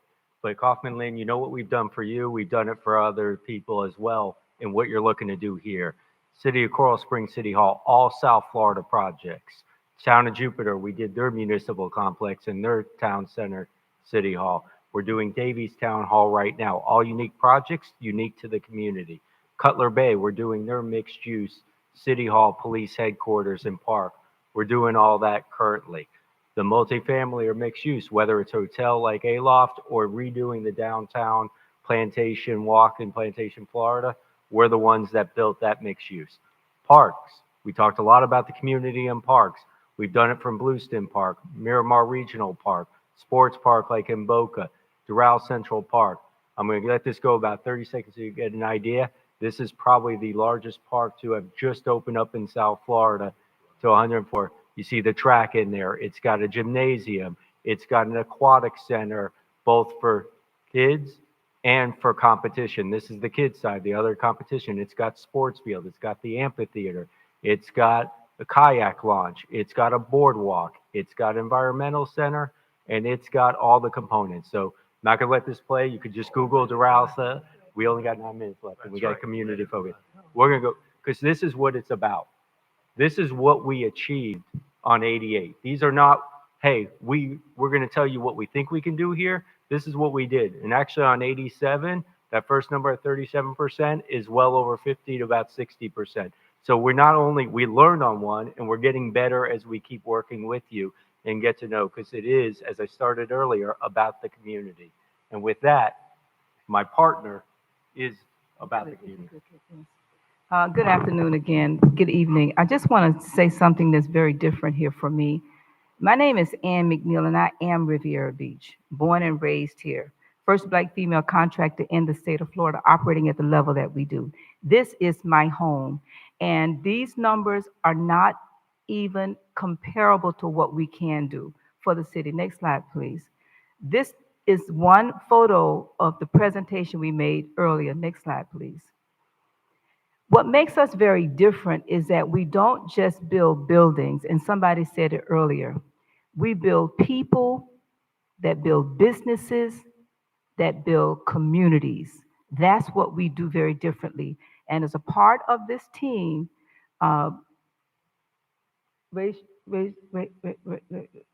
yes, sir.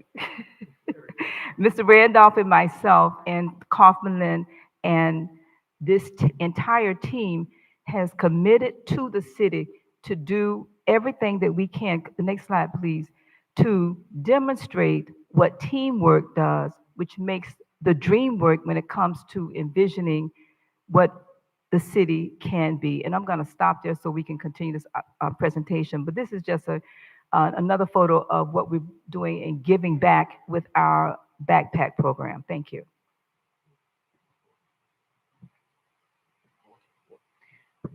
Commissioners, my name is Greg Wisecar. I'm with the Sports Facilities Companies, Florida-based out of Clearwater. We have worked with over 3,000 communities to plan sustainable operational sports complexes that integrate into the fiber of the community. It's important how you build all of this, how this is developed, but it's even more important how it's ingrained and becomes a central hub of your community for the next decades to come in a sustainable fashion. That's our commitment. That's our part of the team. What we do is everything from programming to operations to running events and making this a central hub of the community, not just in sports. It's a sports complex, but it's so much than sports that goes on there. It's events, it's trade shows, it's community activities. It becomes the central fiber of Riviera Beach, the place that everybody's checking the calendar of what's going on there before we make our plans this weekend. That's what this place is going to be. And all we do is sports and entertainment complexes, making them sustainable, making them meaningful, making sure as part of Project Play, you can see we've partnered with Major League Baseball, NBA, Nike, you can see SFA, SFM, that's my company. We have made a fund. You've seen Dick's commercials about no child being able to not play. Because we're here, part of this, my commitment to you and our company's commitment is that no child in this community won't be able to participate in organized sports, recreation activities because of financial reasons, ever, as long as we're involved here. And we plan on being here a long, long time. We do things in Florida, up in Naples. We operate Paradise Coast, and we're expanding that facility for them and brought a USL soccer team to the community. We do Cape Coral, a large racket complex. Panama City Beach, we operate that. Melbourne, up the street too. So many things that we'll do, and we'll do that much more for you guys. It's about all this being tied together. That's our commitment. Proud to be a part of the team.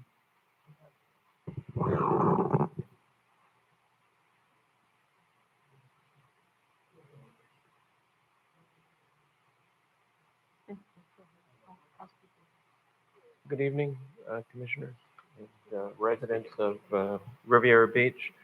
I appreciate being here this evening. This is going to be a very brief introduction, given the fact that we've got 5 minutes and 27 seconds left. But my role on the investment project that you have envisioned for the Brooks Municipal Governmental Center, and re-envisioning that campus along with the school board, our role with my partner, Randall, step up here, Randall, is to bring the capital as well as the design, working with Arena, to bring approximately 1,000 new residences into the community for a range of household incomes from workforce to senior, and mix that in with retail on a selected basis to activate the campus that results from these 80 acres. And I really would like Arena to have some time, so I'm going to cut my remarks short, so she can share the master plan vision for the Blue Heron site in the Broadway site. Could I take the... Thank you. And now I'll focus our attention to what you have been able to see on all the boards. We're here together with you. I think of this as our first design discussion, where we present some initial ideas and vision about how to reinvent, how to create an inclusive community, how to create a place for everyone, how to create this economic engine that translates and generates more work, more opportunities. And I will start with a general overview. We want to have a synergetic development that brings much needed need for housing, incredible sports facilities that speak to the wellness and what needs to be part of this whole environment, but most of all, the center of civic engagement and civic community, and that is City Hall, a cohesive, integrated type of entities that are places where people connect, where they engage, where you can see the vibrancy of public process happen. How we can create that will be what we do together. Each one of these buildings will be a gateway. There will be a portal to how people engage and how students engage. So take a look at the development opportunities. We will be creating places. Buildings and places are where memories are made. So it's about shaping things together with you, with the community in very interactive forums. And we have numbers, but it is not the focus of our discussion right now. It's all about what we can do together. And a very brief glimpse at the site on Broadway and 23rd. So the community commons will accommodate workforce housing that is at a different density and vibrancy with retail.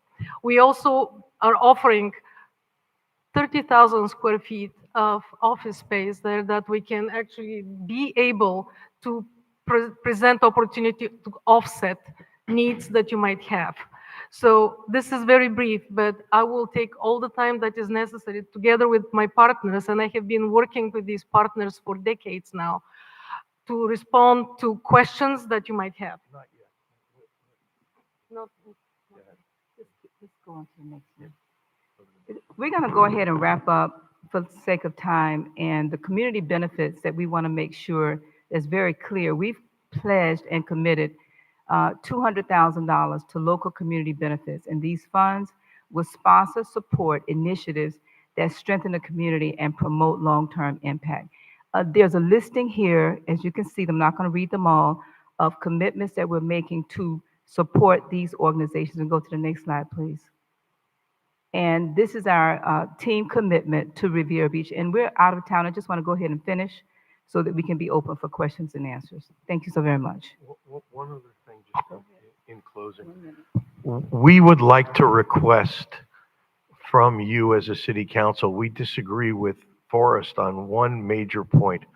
We would like you to consider choosing us tonight. The idea of having two teams going out and negotiating and adding on another year to the process, we don't really like that idea and are very hesitant to participate in something like that.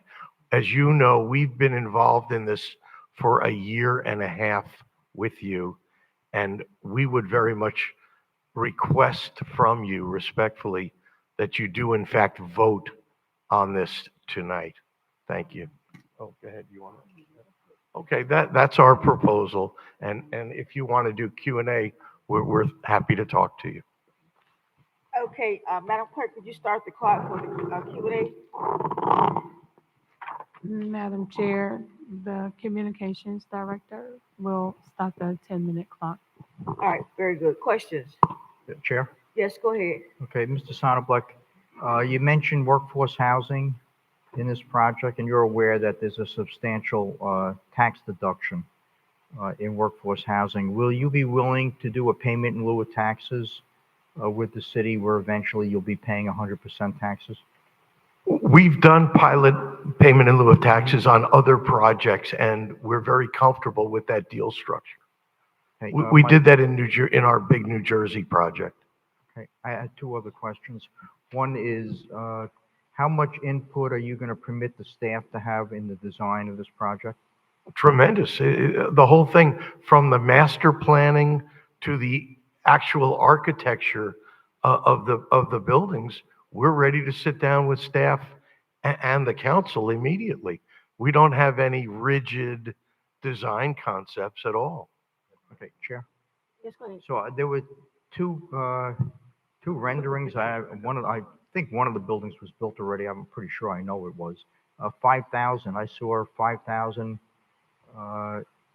North Ocean on there. Did one of your team participate in the development of 5,000? Where was 5,000? I think that was you. Yeah. This is Randall. Randall Granberry RDG Development Group. I participated on that project with 5,000 North Ocean with Coulter Urban. I did the entitlements, the engineering, site plan, and landscape plan design. And I also saw, I think this was part of yours as well. Amaret Or maybe also. not, Saudi. I saw Saudi. No, that's Man. Yeah, so where did that come in?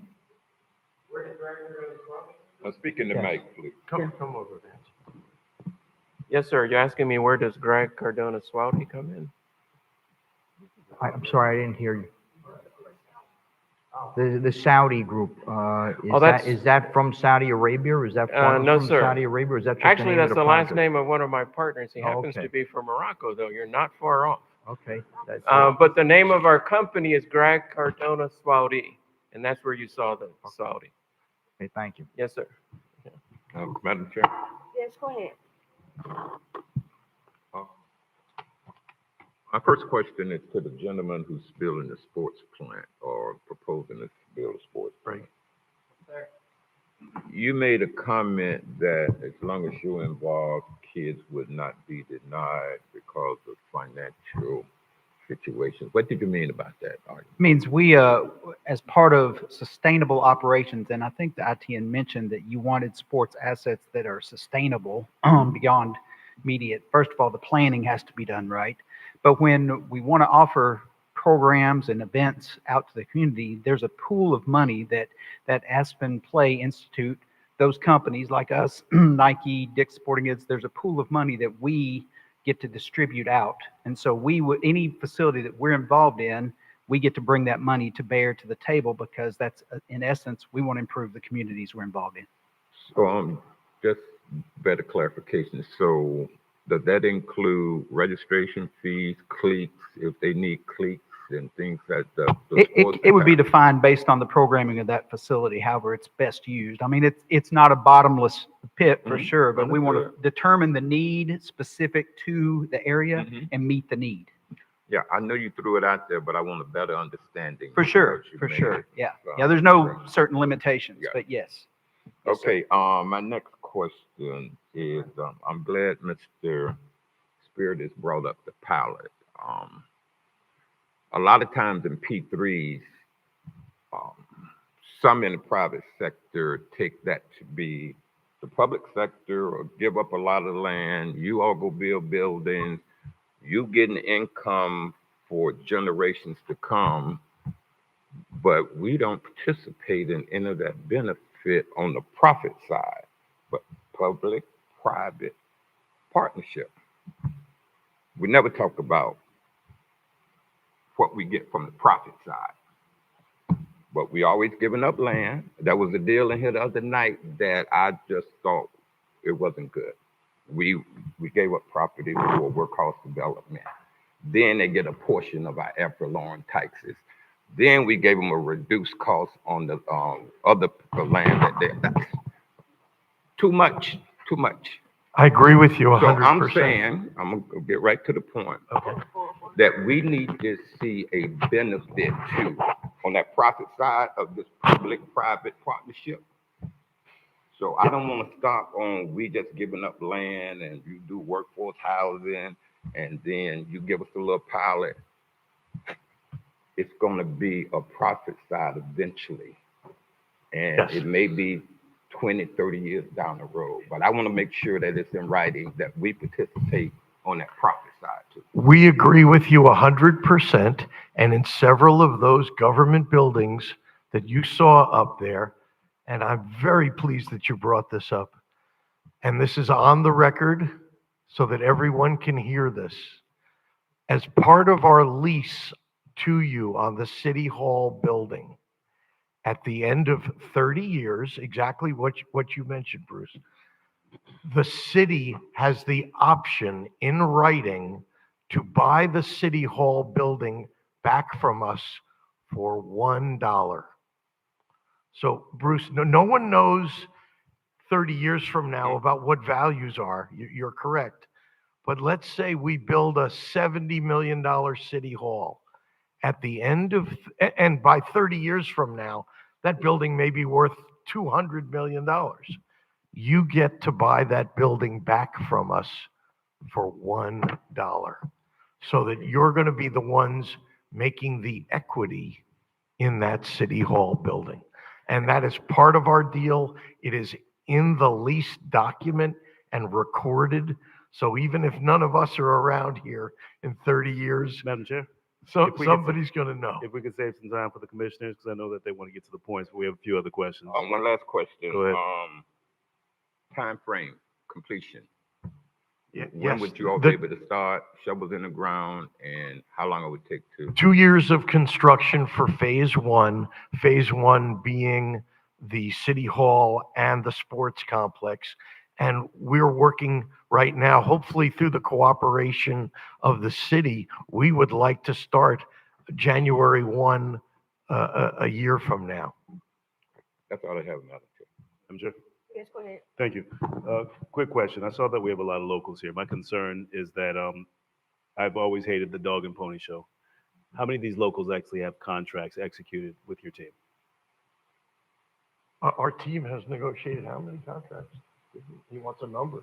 Could you repeat the The question? teams that we've negotiated, these locals that are here, who do we have executed contracts with these teams? Because I entrust and I've seen Kaufman Lynn firsthand.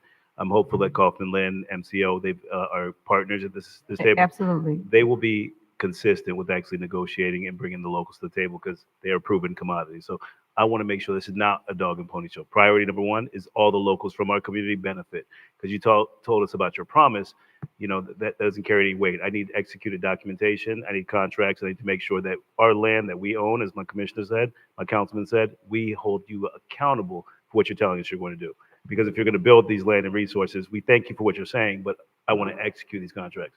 So we'll start with the promise, but then we'll get documentation. So that's why I want to make sure, number one, they have contracts. Yes. Number two, the timing. You said 2 years for construction. We didn't get much to your presentation because you did a lot of introduction of the team, but I didn't see what was on the south end of the Broadway corridor. What is the vision of the plan for the south end, south of the municipal South complex? of Blue Heron. I'm sorry, Blue You Heron. could, And then also to the Broadway corridor. I'm not sure what is that building? What is that rendering? What is your vision for that? Yeah. And we only Uh, have a minute left because I will you know, go the time's to running. your question about Thank you. what is on the side of South end of Blue Heron. south of Blue Heron. Yes, ma'am. That is workforce housing, and that is a residential community mixed use. Thank So you. we go from a highly higher density to something that actually works with the context and creates something that is cohesive. You can see that there is a center for the community that can That's be one of our some- longest standing communities. So we have to be very safe and go with that development, as my Councilwoman Miller Anderson has said. So I wanted to hear a little bit more about what you guys are going to present. You talked a lot about the teams, but I don't know what actually the project looks like. So I can go back through this, but I really don't have a vision. Madam Chair, if anybody else wants a question. Madam Chair? Yes, hold on a second. Very, very good. Just quick, on the community benefit slide, you had $200,000. How did you choose? Because I saw different programs and initiatives. How did you choose those programs and initiatives? The firms that's from the community in addition is in addition. 200,000 plus. And It's in addition. Okay, but I just asked how you selected.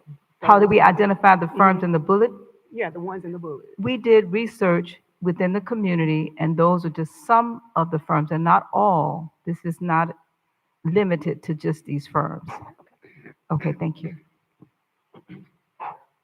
Yes, go ahead. I like what my colleague just brought up. The question is this: would you be willing to Madam let the Chair. city sit on a committee with you The time has to expired. make those decisions? Yes, absolutely. Last Thank question. you. Go ahead. Go ahead. Yes, absolutely. Thank you. His question was, would they be willing to have a community member sit or us sit on the committee to choose these projects? All right, excellent. Madam Chair, Yes, we Chair. do have 2 public comment cards on this item. Okay, go ahead. We'll Chair, start with the are we public gonna comment. have, Chair, we're gonna have questions again after, because there's one very important question that we didn't bring up. Okay, let's go to public comment first. The first speaker is Erica Davis,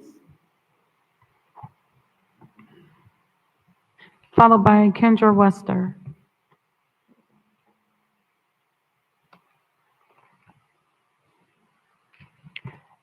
Erica Davis, Riviera Beach.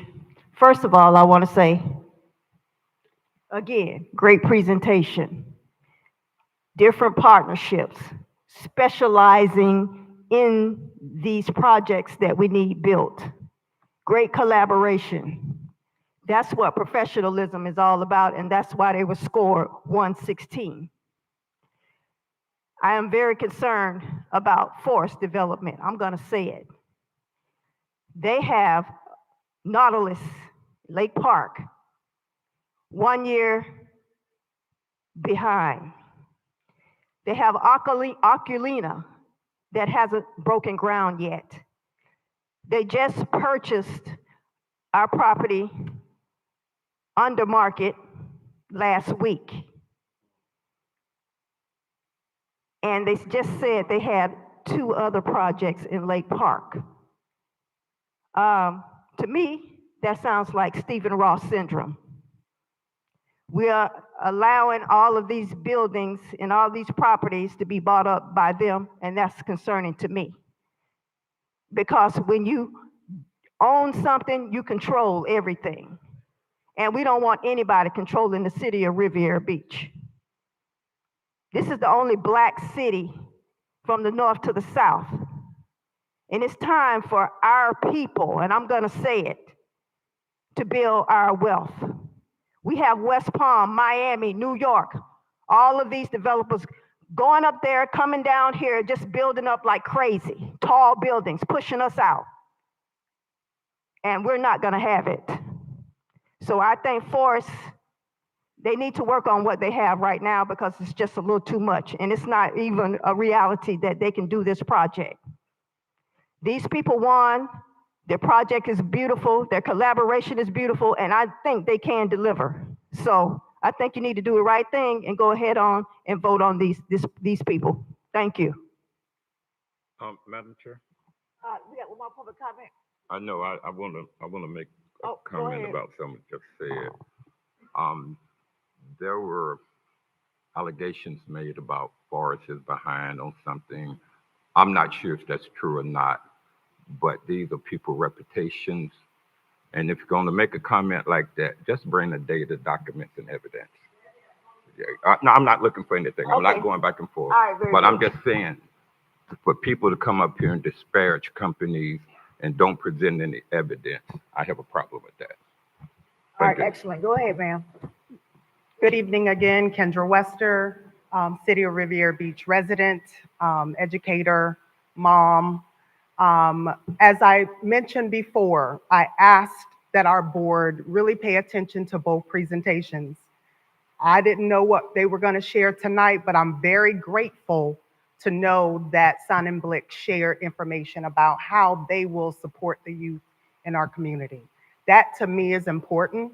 It's important to me not only as an educator, but as a parent in this community.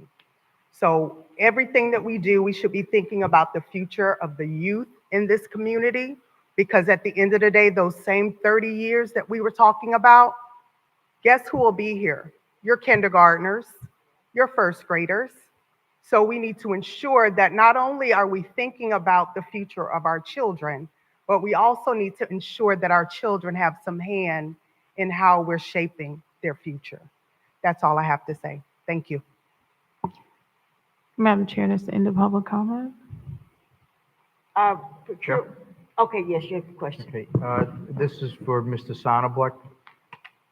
You there? I have a question. Madam Chair, Yes, go ahead. before we go into additional questions and overtime, I would probably want a legal opinion as to asking additional questions to the team outside of the time frame that was dedicated. If we're going to give them additional time, we need to give both teams additional time. But I would want the legal opinion to opine before we go into questions directly to the teams. I'm sure we can talk to staff, but I don't want to just cause any confusion within this proposal. I didn't know it was gonna be to the presenters. Our time for questions to the presenters are over. Well, can we, I mean, this is a pretty important question. You're talking about hundreds of millions of dollars right now. I understand. And we're gonna make a Can decision. you If I'm ask gonna both make it, teams? Chair, can I just finish? If I'm gonna make a decision on maybe $500 million, billion-dollar projects, I have to be able to ask questions based on their presentation right now. And I think it's gonna benefit the entire council if we ask these questions. If we give them each, another 5 minutes, I think it's important that we get this information. I think that what you can do is ask both teams. Yeah, we can ask both teams. Okay, very good. We'll ask both teams. Yeah, we can ask both teams. All right, excellent. All Go right. ahead. So based on, and the question is for both teams, right, actually, the City Hall complex. And basically, this is a build-rent project, 30-year rent. What if, I have a problem with rentals, for municipalities. My question is, if we wanted to bond for that City Hall within 5 years or 10 years, could we come up with a clause that would give us the opportunity? Because I don't know what are we going to base this rent on? We base this on what you would be borrowing as a city on a 30-year borrowing. We are able to borrow tax exempt rates, which is lead to a below market occupancy cost. But the direct answer to your question is that we could prepay our bonds after year 10. So if you wanted to buy the building anytime after year 10 of your 30-year flat lease, you would have the option written into our lease that you could buy the building after year 10. It would not be for $1. That isn't until year 30 when the bonds are paid down to zero, but you could certainly buy it after year 10, yes. But we come up with a sliding scale. Sliding scale On is our- on our exactly way- on our way right. to the That 30-year is period. correct. Tied to the mortgage balance, the Right. bond balance at the end of the 10th year or the 20th year, depending on your desires. Yes. That's my question. Okay, Great. where's Forest Development? Could you come and answer that question as well? We have to be fair in asking the questions. Could you ask it again okay. All right, Peter, so my question is, if, when you build this city hall, are you planning on leasing it to us? Are you planning on selling it to us? And what would be the terms? We would lease it to the city based on a 30-year lease, and there would be scheduled points where you could sort of take it over. Okay, thank you. All right, thank you. Madam Chair, wait. We're gonna ask both teams now. Okay, I just need some clarification about take it over, or what does that mean? We can take it over, So you would have to pay off the remainder of the lease and take it over. pay off the what? The remainder of the mortgage amount and take it over. Okay. I just want clarification. Okay, thank you. Director Ammons, where are we? Thank you, Chair. First, I would like to thank both organizations for their presentations tonight. In response to ITN, ITN 1106-24-3. At this time, I will yield to Attorney Goldstein to provide instructions. Good evening, Madam Chair, board members, Mr. Mayor. Joe Goldstein from Schutz and Bowen, your outside counsel for the procurement. I think a question was asked at the start that we might not have answered for you. What are you all to do to decide your next steps? So first, let's clarify what your decision tonight is. Your decision tonight is whether to take one or two or none. You know, you could reject all and start over to the next round of negotiations. During that next round, you'll be determining who's the best value, whether it's one or both of them, and you'll select one. That will come back to the commission for approval after the negotiation team does that, and then you'll have another vote to move forward to draft an interim or a comprehensive development agreement. But tonight, it's really just deciding who do you want to negotiate with. And so you have a couple options of how to handle that. But all of these options should be within the prism of the evaluation criteria in the invitation to negotiation document. And that's in your package. The criteria is pages 41 through 42. So in making your decision, you don't have to score like the evaluation committee did, but you still, but you could, if you wanted to do that, you could do scoring. But in my experience, most elected officials don't want to do that option, but you could. But regardless, in making your decision in your minds, you should be looking at those evaluation criteria, and that's how you should make your decision as to whether you invite one or both or none to negotiations to determine best value. If you're not going to score, then I think you have at least two options that I can think of. One is you could just by motion. One of you makes a motion, I make a motion to do X, get a second and have a vote on it. That's the simplest way to do it. The other way to do it, and I think this is how we did it way back when for the water management, the water plant. Each of you wrote down and gave a number, ranked number one, ranked number two, then you add those up, and you just, who's ever got the lowest number if you're only going to take one or two. Those are the two most common ways to proceed if you're not going to score. Just a pure motion and a second and a vote, or with some type of ranking, agreeing how you're going to do what's the best. Is it going to be the lowest number? Those are your options. I'll pause there and stop and see if you have any questions. Thank you. I think that we have an evaluation that was done by an evaluation committee. I am a stickler, and I have always voted in favor of the evaluation committee's recommendations. That is how I look at it. We have looked at these proposals. We have people who are dedicated, who have the background to be able to articulate this and also to be able to see it for what it is. We look at these development deals. I get it, I do. But we have people who have taken out their time to be able to evaluate these proposals and make recommendations to us. And that is the way that I am going to go. Madam Chair? Yes, go ahead. As we enter into negotiations, in any negotiation, one try to have as much leverage as possible in negotiations.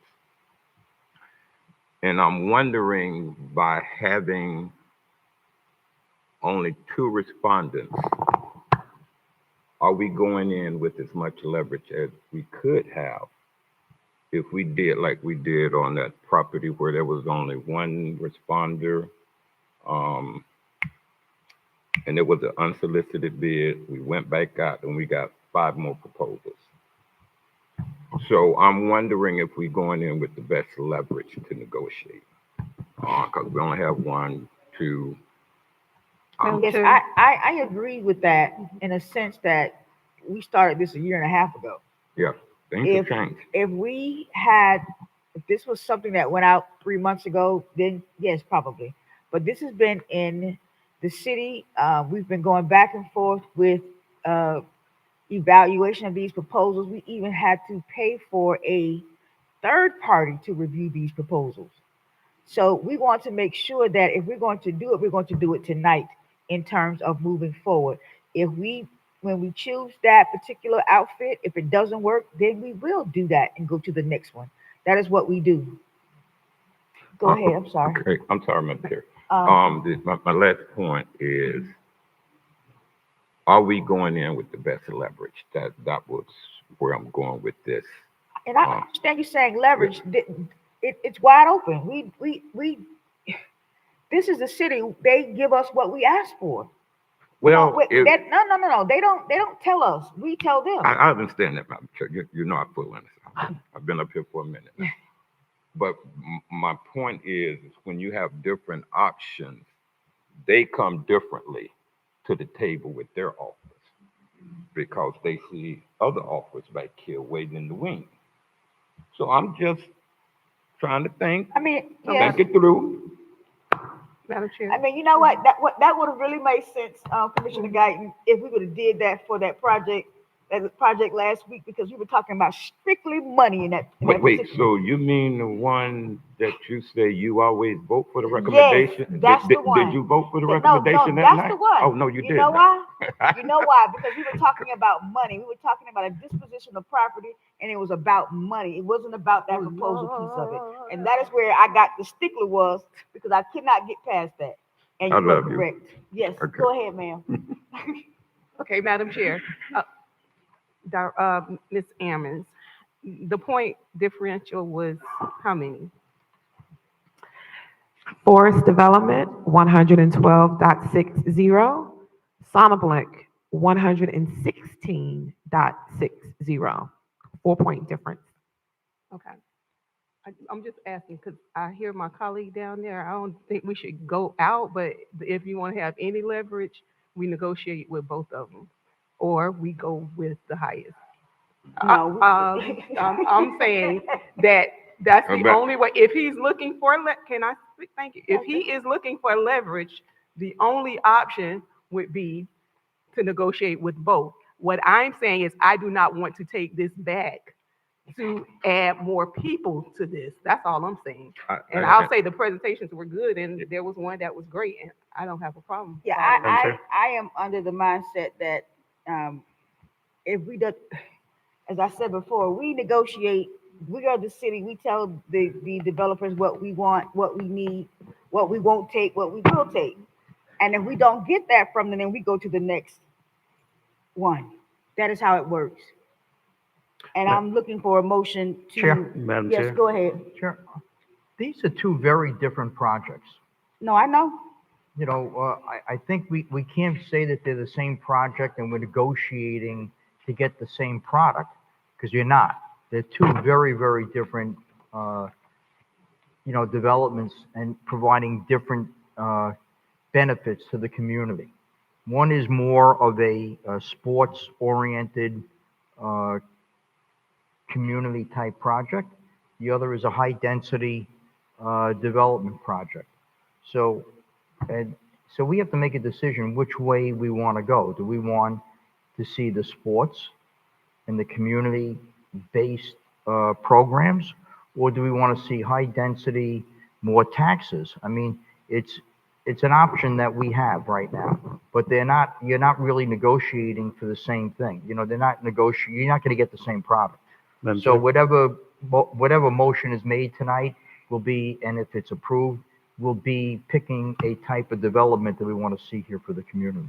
Right, because we're looking at new city hall, we're looking at a new library, we're looking at a sports athletic complex, the Blue Heron redevelopment, we're looking at an administrative building, Avenue E reconstruction. That is a lot. And I think we need to get started. Can I get a motion on the floor? Madam Chair. Yes, go ahead, sir. I know you're looking for a motion. I think that with this project, we need to move forward immediately in an expedited timeframe. We have development all over the city that we're doing, and this is probably the biggest, most important project that the city's ever done. It's the City Hall complex and sports complex. The community has been telling us for years, we're taking all the parks out of our community. We need to start rebuilding them. So I think with a project that was intentional, focused on the solicitation, that focused on the ITN, and that's building it now, I would recommend we go forward with this team, recommended by staff. 1, 2, I don't recommend doing two different negotiations or two teams, because we've done that and we've gone down that path before, and we ended up not getting the project completed. I 7 say years. I say we get, you're right, Madam Chair. I say we get this done. We begin negotiations, we go in with the team, and we keep moving the city forward. We have another ITN we have another solicitation that closed today. We're going to keep this ball rolling. We're going to keep development going. We saw the presentations and we saw what was presented to us. Let's just keep moving the city forward. And I would be supportive of this team that came to the table, because they did a great job focused on the actual solicitation. I think we need to just kind of get this done. Madam Chair, this has been a year and a half, and I just don't want to keep kicking the can. Very good. Mr. Evans? Yes, Madam Chair. Once the board does take some official action, what I would like to bring to you at your next meeting is a resolution whereby the board certifies or actually appoints what is a negotiation committee. I would like to bring some names for your consideration in a resolution that actually sets forth the negotiation committee. Once that negotiation committee is formulated, then we can get into a workshop with the city council, so we can get directives from the board as to what are some elements and things that you want to make sure that we negotiate as part of the conversations with the development team. So I just wanted to make sure that you know that the subsequent step is me bringing forward a resolution with negotiation team, both internal and external persons on that negotiation team, and then we would facilitate what are meeting of the board and then individual sessions with you all to get some direction concerning elements to negotiate. Madam Chair? Yes, go ahead. For clarification, I know you spoke about the ITN being different. So if we start negotiations with one and they collapse, we can go to the second one. Yes, ma'am. Okay. Madam Chair? Yes. And to follow up on the negotiating team, we spoke briefly about the team, the dynamic and the build out. I want us to be very clear with being intentional about who's on that team, and also consider a commissioner or myself sitting on that team. Being that the board does vote on the item, I would like to volunteer for sitting on that negotiating team. to participate in negotiating with them, to really hold them accountable, to work with my staff, and to support the growth and development, if my board and my colleagues be amenable to that. Okay. I make a motion that we move forward with this negotiation with Sonnenblick as recommended by the Evaluation Committee through the city's procurement department.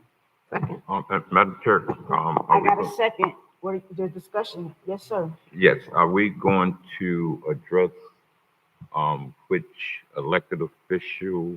I think that we, no, not tonight. I think. Chair, we're gonna- Chair, Yes, go ahead, sir. I don't think any elected official should be on the negotiation team because it's a conflict of interest. We'll be voting on the final agreement, and that would be a clear conflict. So we can make that decision when it comes back in a, excuse me, when it comes back in a resolution, we can make that decision at the time who's gonna sit on that committee. There's a motion and Yes, there's a wait, second Madam discussion. Chair. Yes, go Yeah, ahead. it's still on discussion. I was referring to the mayor. The mayor doesn't vote. That's the elected official that I was speaking of. I guess people thought that one of us was trying to get on. No, he just made a suggestion. And he doesn't vote, and he has a good business mind. And I was moving forward in that direction. So everybody who thought that we were trying to get on the board, I'm not trying to get on. I understand, and I think that we can make that decision when it comes back. Right. There's a motion and there's a second. Madam Clerk, could you call the question, please? Councilperson Davis Panier, Yes. Councilperson Guyton, Yes. Chair Pro Tem Miller Anderson, Yes. Councilperson Spiritus, Yes. Chairperson Lanier, Yes. unanimous vote.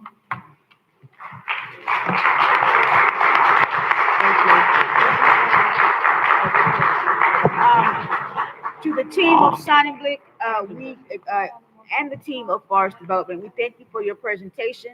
For the team that won, just know now that if we do not come to an agreement, we can go to the next person. All right. Very good.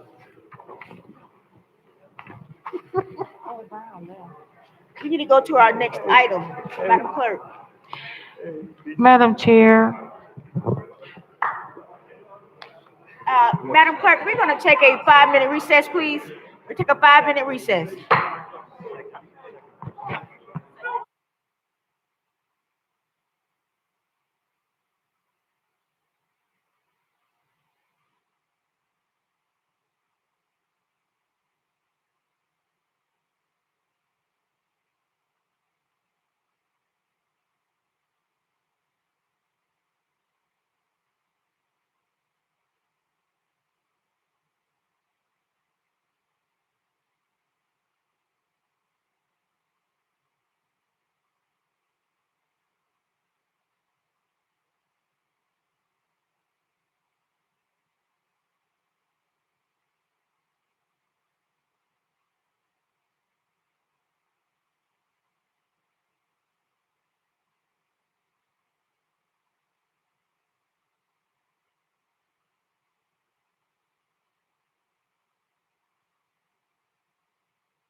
Well, no, well, they put in, they already, they're putting in the, ready for construction permit. And next thing,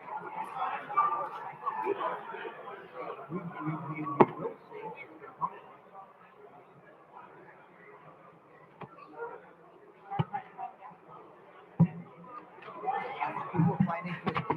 We are about to start our meeting.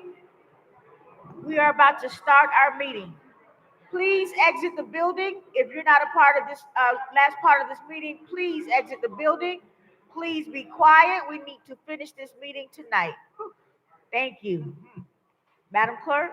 Madam Chair, we are on item 8A, ordinance number 4284, an ordinance of the City Council of the City of Riviera Beach, Palm Beach County, Florida, approving a future land use change from recreation to community facility submitted by CORE and PGAL Inc. on behalf of the City of Riviera Beach for the purpose of constructing a new police department headquarters at 1621 West Blue Heron Boulevard in the City of Riviera Beach, providing for an effective date and for other purposes. Madam Chair, we have one comment card on this item. The acceptance of the cards is closed. So moved. Second. Mr. Evans?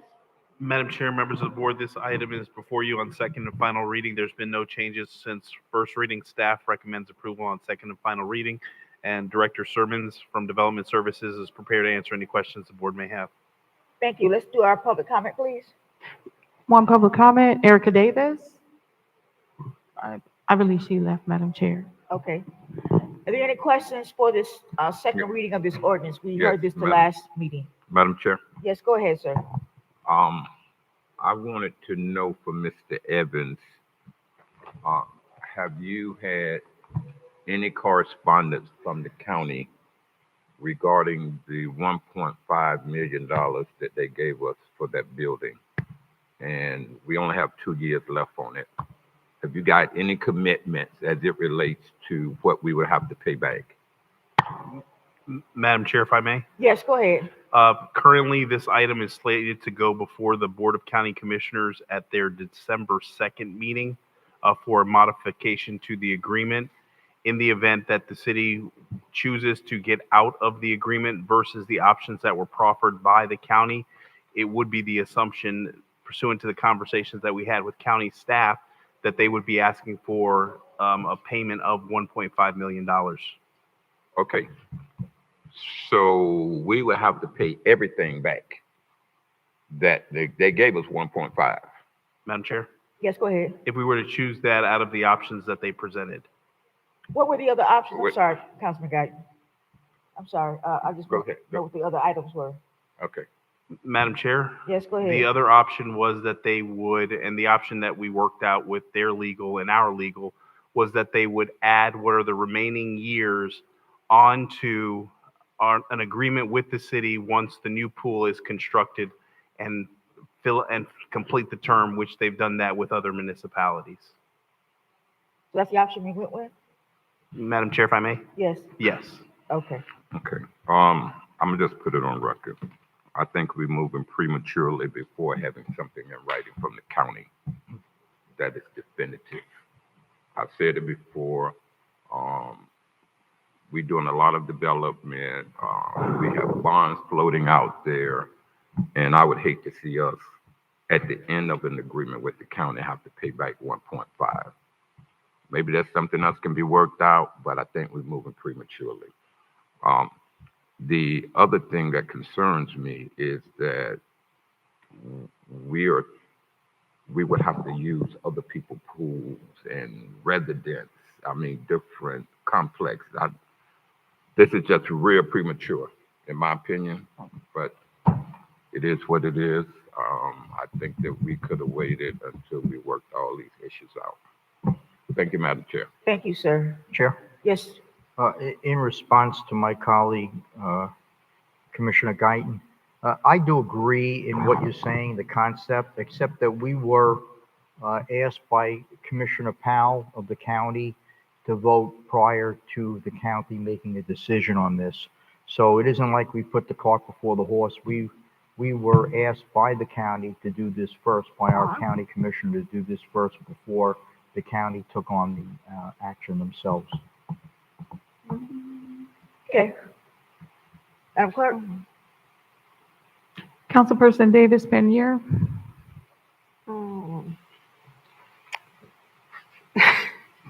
Do you have other questions? I did, but it's okay. Well, can I? Yes. Okay. Hold it. And the only reason why is call. because,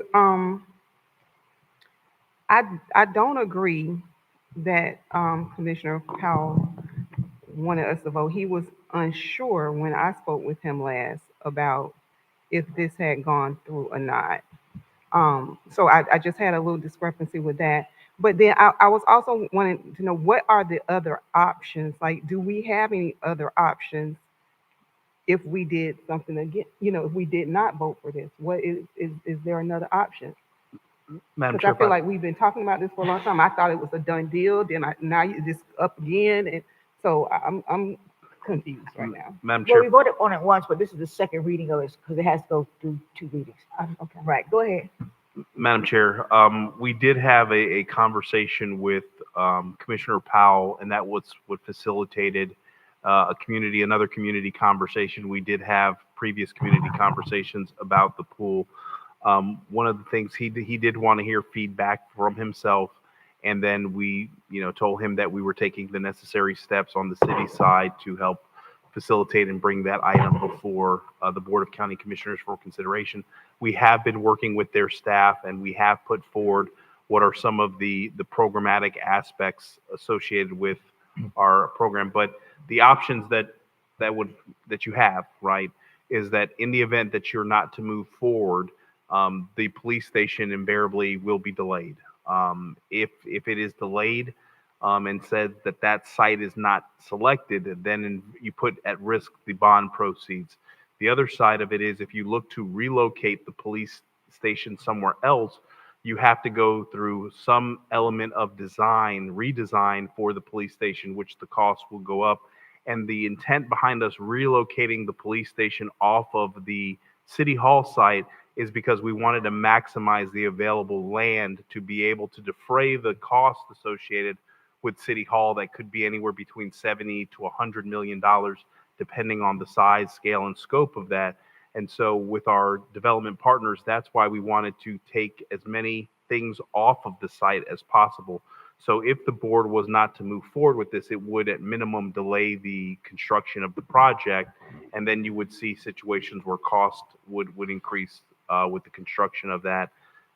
The other side of it is Lake Park actually paid the county the full freight of the bond proceeds that Lake Park received from the county when they did move forward with the development of the Lake Park Marina and the Nautilus project. They actually cut the check to the county and paid back those bond proceeds. That's not a recommendation that staff has put forth. That's why we worked with county staff to come to terms with an agreement that they did with Wellington that will allow for the remaining 2 years to be in agreement with the city that we will operate our pool for the term for 2 years to allow for the agreement to sunset.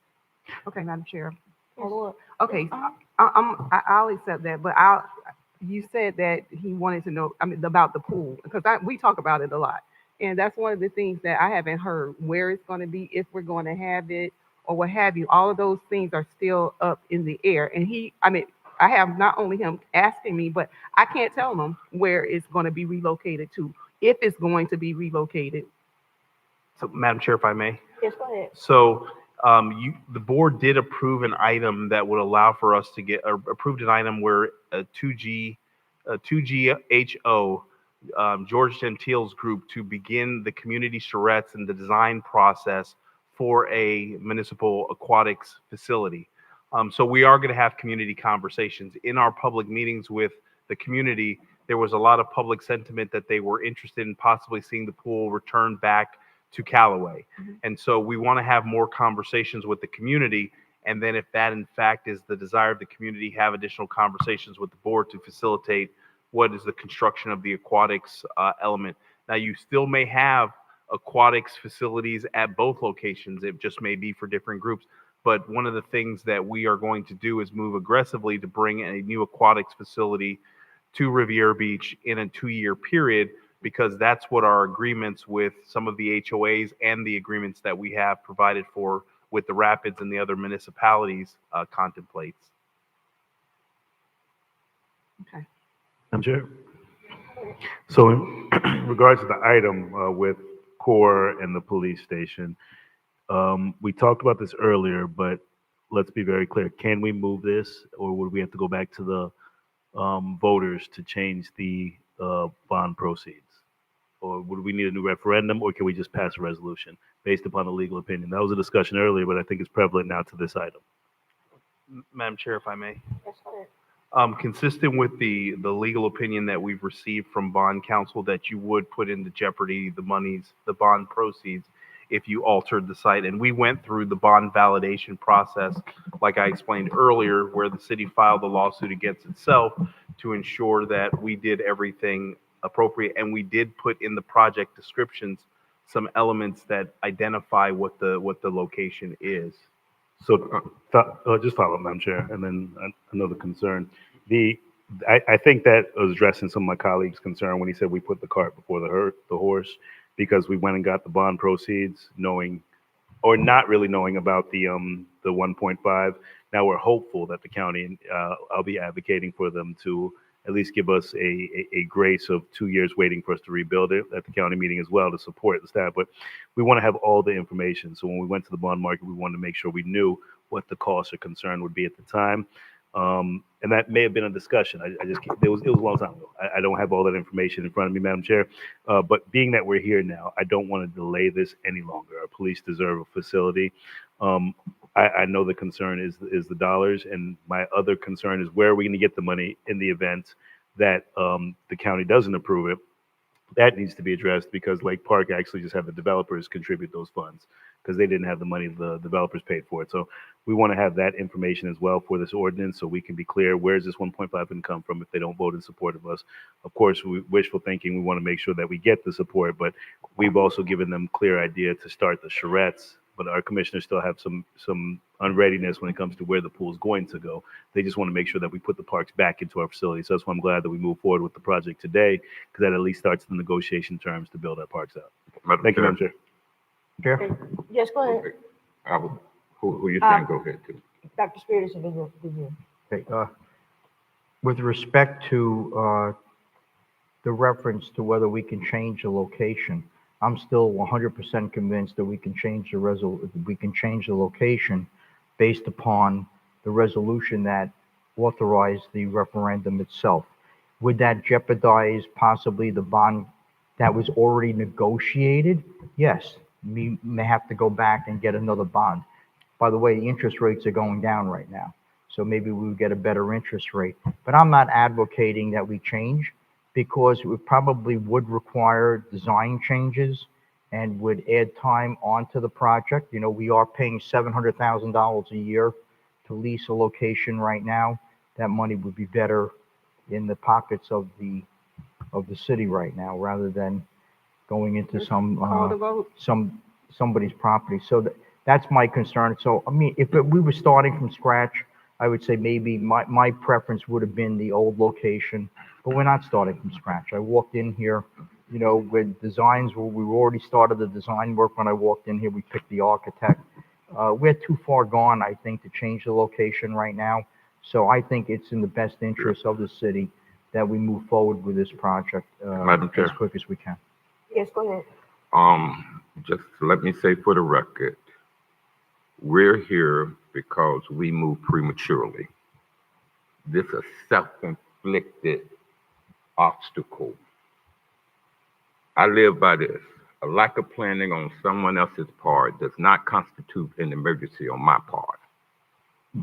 Somebody didn't plan, and we need to call it out, because we can't continue to run a city like this. We go get bonds before we satisfy an agreement that we had with the county. It makes zero sense. We moved prematurely, and now we're sitting here trying to decide whether we're going to pay 1.5 back, or if we're going to have our kids go to apartment complexes and swim, and we need to call it out. And this was a huge mistake. to go and get bonds before we satisfied that agreement. Thank you, Madam Chair. Thank you. Madam Clerk? Councilperson Davis Panier, Yes. Councilperson Guyton, Chair Pro Tem Miller Anderson, Councilperson Spiritus, Yes. Chairperson Lanier. Yes. That item passes with Councilperson Guyton dissenting. Next item. We're on item 8B, ordinance 4285, an ordinance of the City Council of the City of Riviera Beach, Palm Beach County, Florida, approving a request from CORE and PGAL Inc. on behalf of the City of Riviera Beach to abandon 2 unutilized right-of-ways to allow for the construction of a new police headquarters located at 1621 West Blue Heron Boulevard, providing for conditions of approval, providing for an effective date, and for other purposes. Madam Chair, there are no comment cards on this item. So moved. Second. Mr. Evans? Madam Chair, staff is recommending approval of ordinance 4285. There's been no modifications and changes since first reading. Staff recommends approval on second and final reading, and Director Sermons from our Development Services Department is prepared to answer any questions the board may have. Any questions? Chair? Yes, go ahead. I happen to be involved with an abandonment project right now outside the city, but we all come under FS 166.041. That's the state's requirements, the state statute for abandoning a right-of-way. Did we meet the 10-day requirement for publishing this? Sermons? This has been noticed in the newspaper. Yes, we did meet the minimum of 10 days before adoption that it was noticed to the public. Great, thank you. Yes, sir. Madam Clerk? Councilperson Davis Panier, Yes. Councilperson Guyton, Chair Pro Tem Miller Anderson, Councilperson Spiritus, Yes. Chairperson Lanier. Yes. The item passes with Councilperson Guyton dissenting. Next item. We are on ordinances on first reading. Item 9A, ordinance 4298, an ordinance of the City Council of the City of Riviera Beach, Palm Beach County, Florida, amending City Code of Ordinances, Chapter 31, on behalf of Riviera Beach Community Redevelopment Agency for approval of a text amendment application to allow properties within the downtown general zoning district to develop to a maximum height of 4 stories when the project contains a mixed-use component. Madam Chair, there are no comment cards on this item. Mr. Evans? I'm sorry, second. Second. And Madam Chair, do we actually need a presentation on this?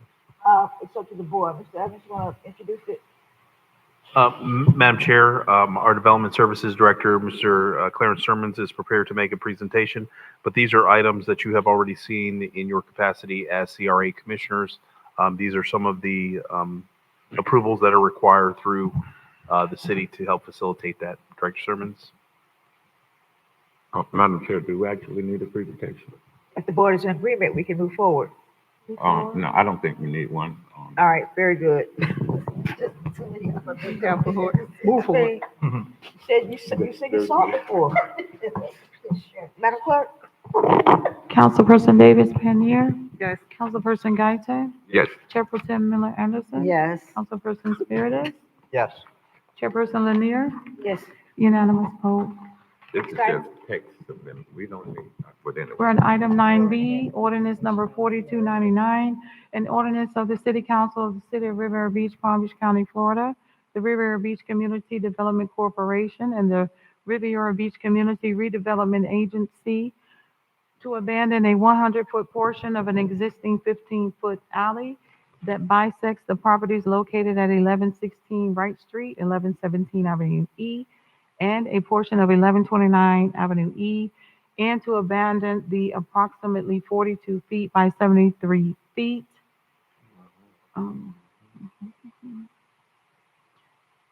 Approximately plus or minus 3,066 square feet, portion of the West 12th Street ROW that dead ends within the project site, providing for applicability, conflict, severability, and codification, and providing for an effective date.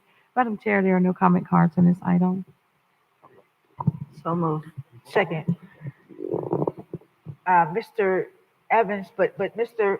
Sermons, tell us what project this is so that we'll remember this from our CRA days. Yes, Madam Chair. Again, for the record, Clarence Sermons, Director of Development Services. This is the Villa La Anse Phase 2 project. It is connected to the previous item that you just approved. This is the associated abandonment for that project. Thank you. Any questions? Yeah, wait, let's back up. That last, ordinance for the abandonment. No. I'm thinking about the one before that when I started was dealing with the pool and I voted against it. No, the one that we just had that we didn't hear the presentation. That's what this relates to. Same project, Okay, that's correct. All right. Yes. I want to make sure I voted on the right thing. All right, very good. Madam Clerk? Councilperson Davis Panier, Yes. Councilperson Guyton, Yes. Chair Pro Tem Miller Anderson, Yes. Councilperson Spiritus, Yes. Chairperson Lanier. Yes. That's a unanimous vote. Madam Chair, we are on R9C, ordinance number 4300, an ordinance of the City Council of the City of Riviera Beach, Palm Beach County, Florida, amending the City Code of Ordinances, Chapter 31, on behalf of Marina Annex Housing LLC, approving a land use amendment application to change the land use from community facility to downtown mixed use, a plus or minus 3.62 acre site generally located at 251 West 11th Street, providing for applicability, conflict, severability, and codification, and providing for an effective date and for other purposes. Madam Chair, we have one comment card on this item. The acceptance of the cards is closed. So moved. So, second. Madam Chair, members of the board, if I can have the Director of Development Services to make this presentation. Summers? Just tell us what's the property? What's the project, I should say? This is the Judge Rogers Center project, known as Marina Annex. And yes, you have seen this in your capacity in the CRA board as well. If the board is desirous of a presentation, staff is prepared, as well as the applicant team, and we are all here for any questions there may be. Any presentation needed by the board? Madam Chair, did we want to entertain a motion to extend the meeting? I'm sorry? Do you want to entertain a motion to extend the meeting? Oh. Okay. Do we have public comment for this? We have one public comment. Okay, let's card. just do that one. Margaret Shepherd.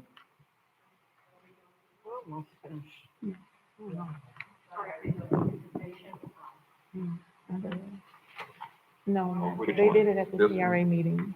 Okay, then I didn't have to speak. Wait, Madam Clerk. I didn't have to One speak if minute. they did the presentation. Can I want to make a motion to extend to 10:15. Second. Madam Clerk? Councilperson Davis Panier, Yes. Councilperson Guyton, Yes. Chair Pro Tem Miller Anderson. Yes. Councilperson Spiritus, Yes. Chairperson Lanier. Yes. Unanimous vote. Ms. Shepherd? Margaret Shepherd, Riviera Beach. I was not at the last meeting, so I was unaware that they did a presentation.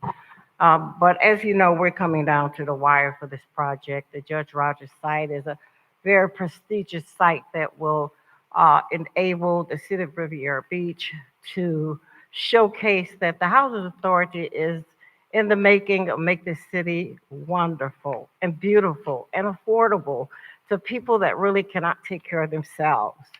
I think as we move forward, Judge Rogers, the Alphas, everybody in that particular neighborhood, the Boys and Girls Club, different buildings that's being built that they will fit in. And because they have struggled so hard, I think that this resolution should be passed so they can go on and proceed, get the funding, get started and get moving, and let people understand that there is light at the end of the tunnel. We have the big developers coming in that has the money. We have the Housing Authority that's going to, I assume, get the funding. They have some of the funding. But let us not stop this project. Let us abandon this piece of land and let us move forward, because I think that we're going to be very proud of this project. It's really a known fact that the housing authorities do not do projects like this. Unthinkable, unthinkable. But we're now proving that they can do it, and they will do it, and they're ready to do it. And with that, I ask for you to pass the resolution. Thank you very much. Thank you. Any questions in regards to this item? Madam Clerk?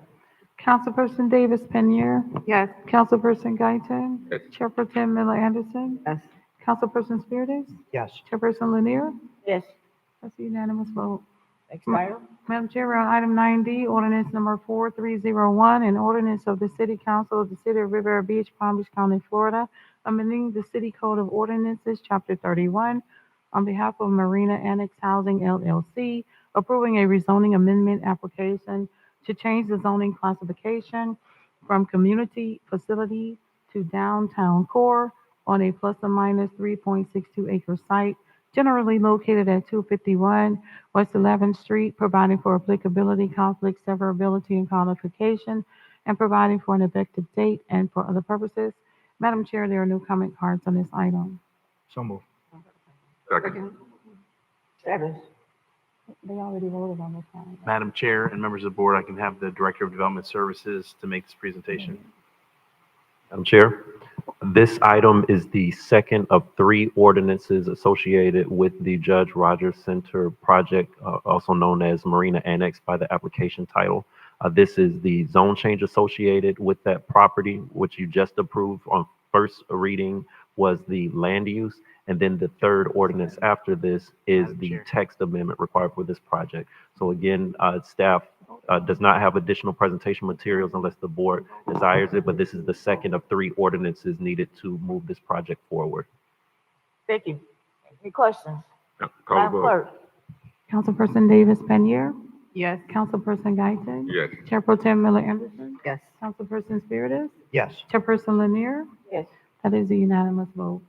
Madam Chair, we are on item 9E, ordinance number 4302, an ordinance of the City Council of the City of Riviera Beach, Palm Beach County, Florida, amending the City Code of Ordinances, Chapter 31, on behalf of Marina Annex Housing LLC, approving a text amendment application to the downtown core zoning designation to remove the building step back requirement for developments west of Avenue E to provide for workforce housing, providing for applicability, conflict, severability, and codification, and providing for an effective date and for other purposes.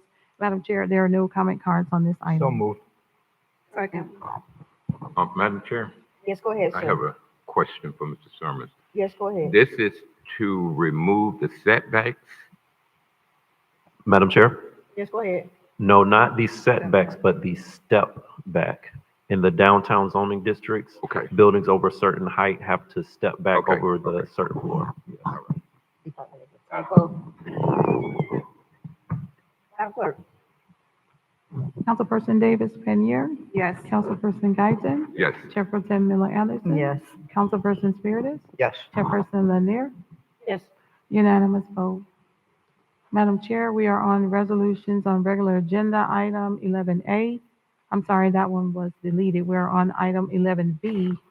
I'm sorry, it was rescheduled to another agenda. We're on item 11B, resolution number 151-25, a resolution of the City Council of the City of Riviera Beach, Palm Beach County, Florida, approving a site plan application by Paradello Burgess Design Studio to construct 8 two-story affordable apartment residential units on the property located at 109 West 14th Street in the City of Riviera Beach, providing for conditions of approval, providing for an effective date, and for other purposes. Madam Chair, we do not have any comment cards on this item. So moved. Second. Evans?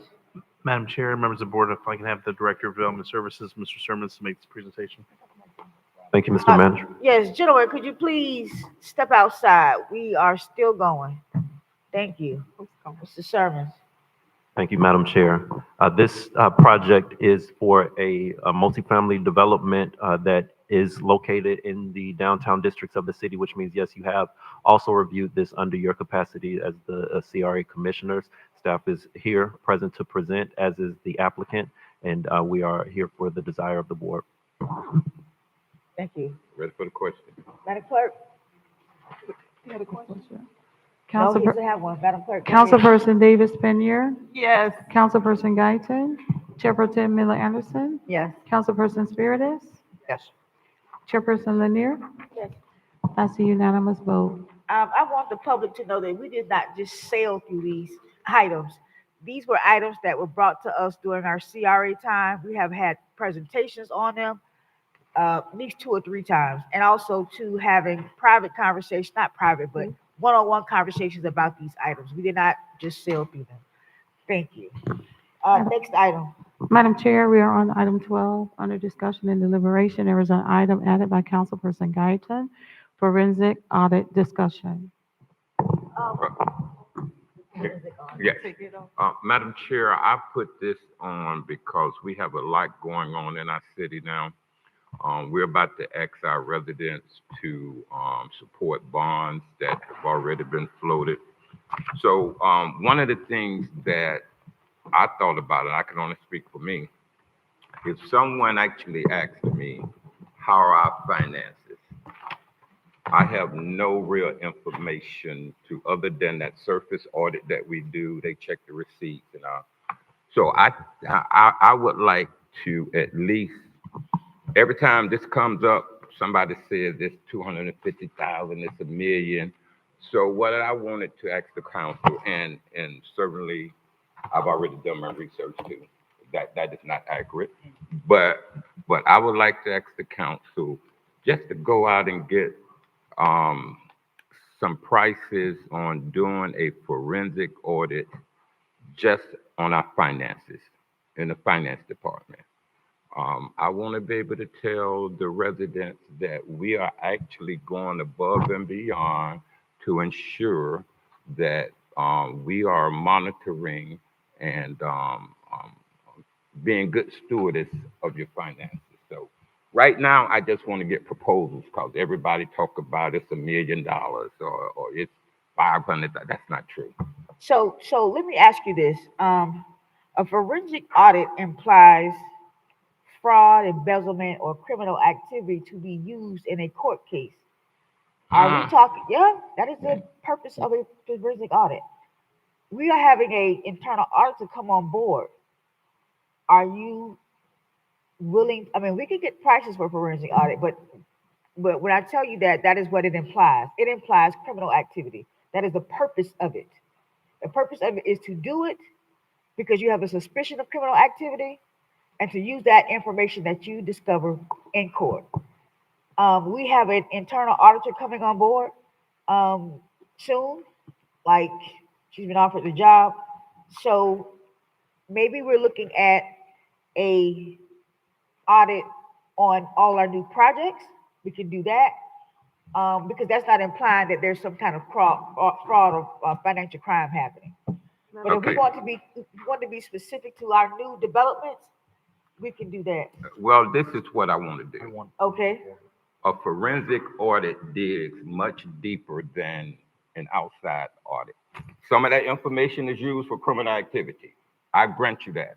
But my portion is that they look deeper than just the surface. No, I understand. So I don't want to imply that there's criminal activity, but I want a deeper dive into our finances. That's all I'm asking. I totally agree that we have the right to do that. I'm just saying that when you say I'm not implying anything. no, but that is what it means, though. I mean, I'm just giving you the definition of forensic I audit. understand. Okay. I understand. And I understand. And I also understand that it just takes a deeper dive than just that surface audit. I get that. Could you, Mr. Evans, bring back to us the forensic audit information in regards to how that works, what it costs, and also into a... Wait. I'm sorry, not to interrupt you. No, go ahead. No, I'm asking for us to ask for proposals, a request for proposals to one department and see what they say from the outside, what they'll charge us. That's all I'm asking.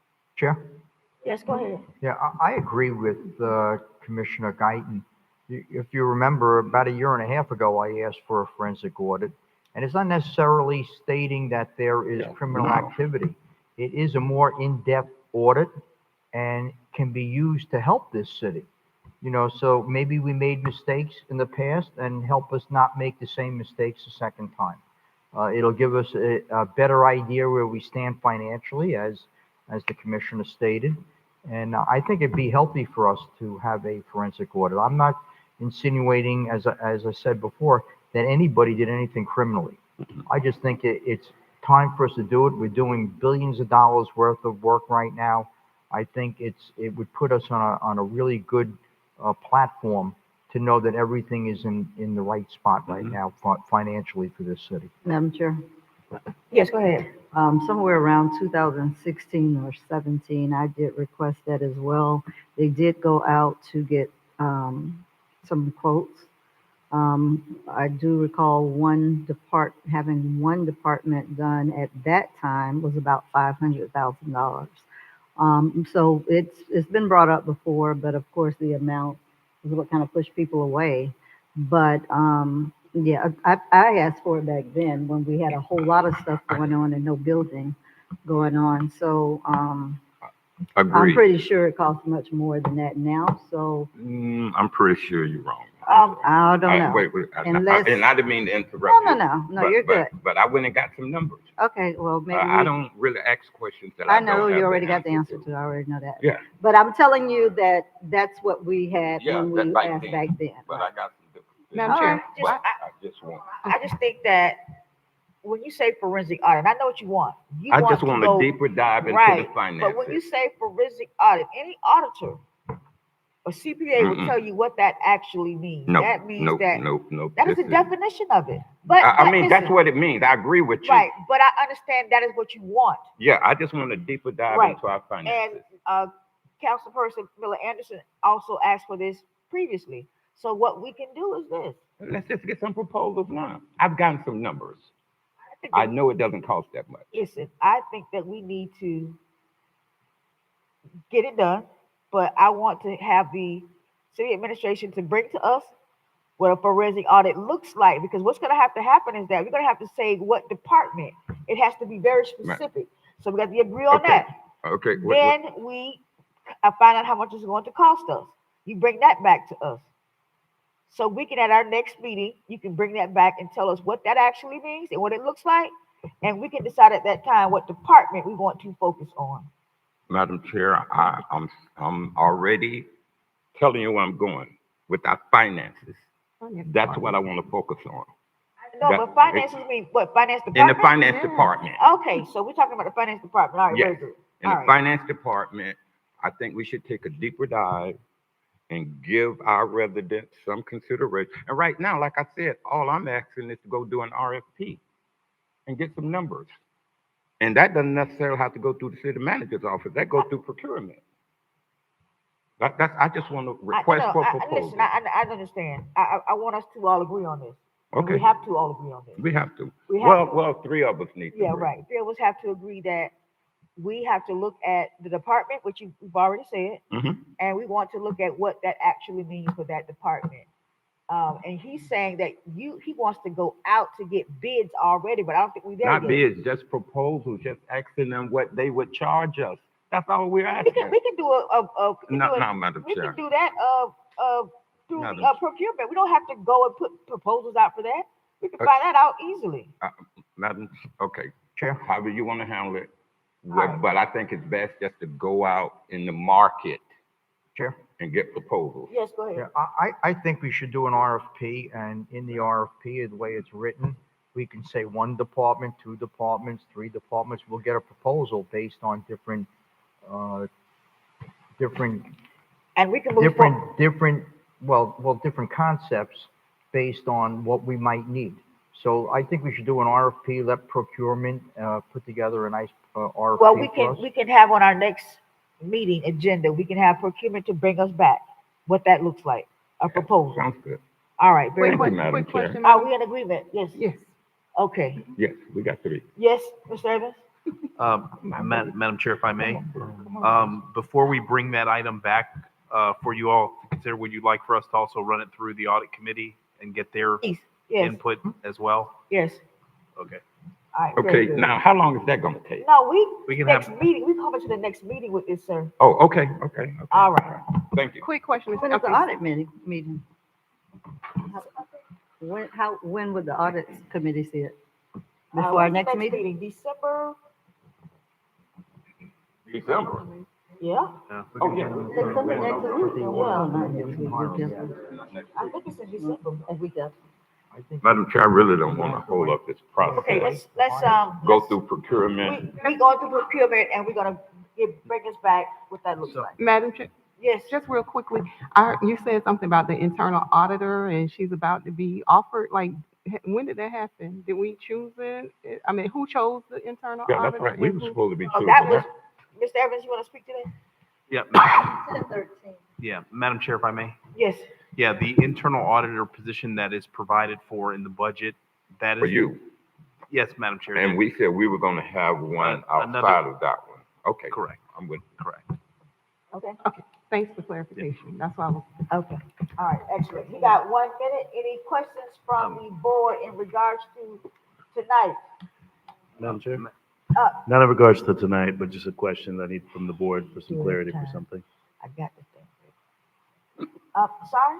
Just some questions, in regards to an event for this weekend that the staff wanted. We had, Got about 30 seconds. Miss Eladia wanted support or confirmation that we could proceed with the Jamaica Festival, in regards to a fundraiser relief. We've been doing very well with that, but in regards to relief efforts, if staff can proceed. I agree. If we can get a consensus for it, I agree. staff has worked on it. This is a With a release, fundraising event a release for the effort, Jamaican relief Jamaican effort for a Nation. concert this Yes, weekend. but I need, that's too quick. Wait a minute, hold on now. Can we get an extension of 5 minutes, Madam Chair? Mm-mm. Yeah, I need to have some more information on that. I can't just vote on that. Where's the fundraiser for the? I understand all of that. Any other thing, because we can't vote on that right now, sir. Get a consensus. Madam Chair, time is expired. Our time has expired. This meeting is adjourned.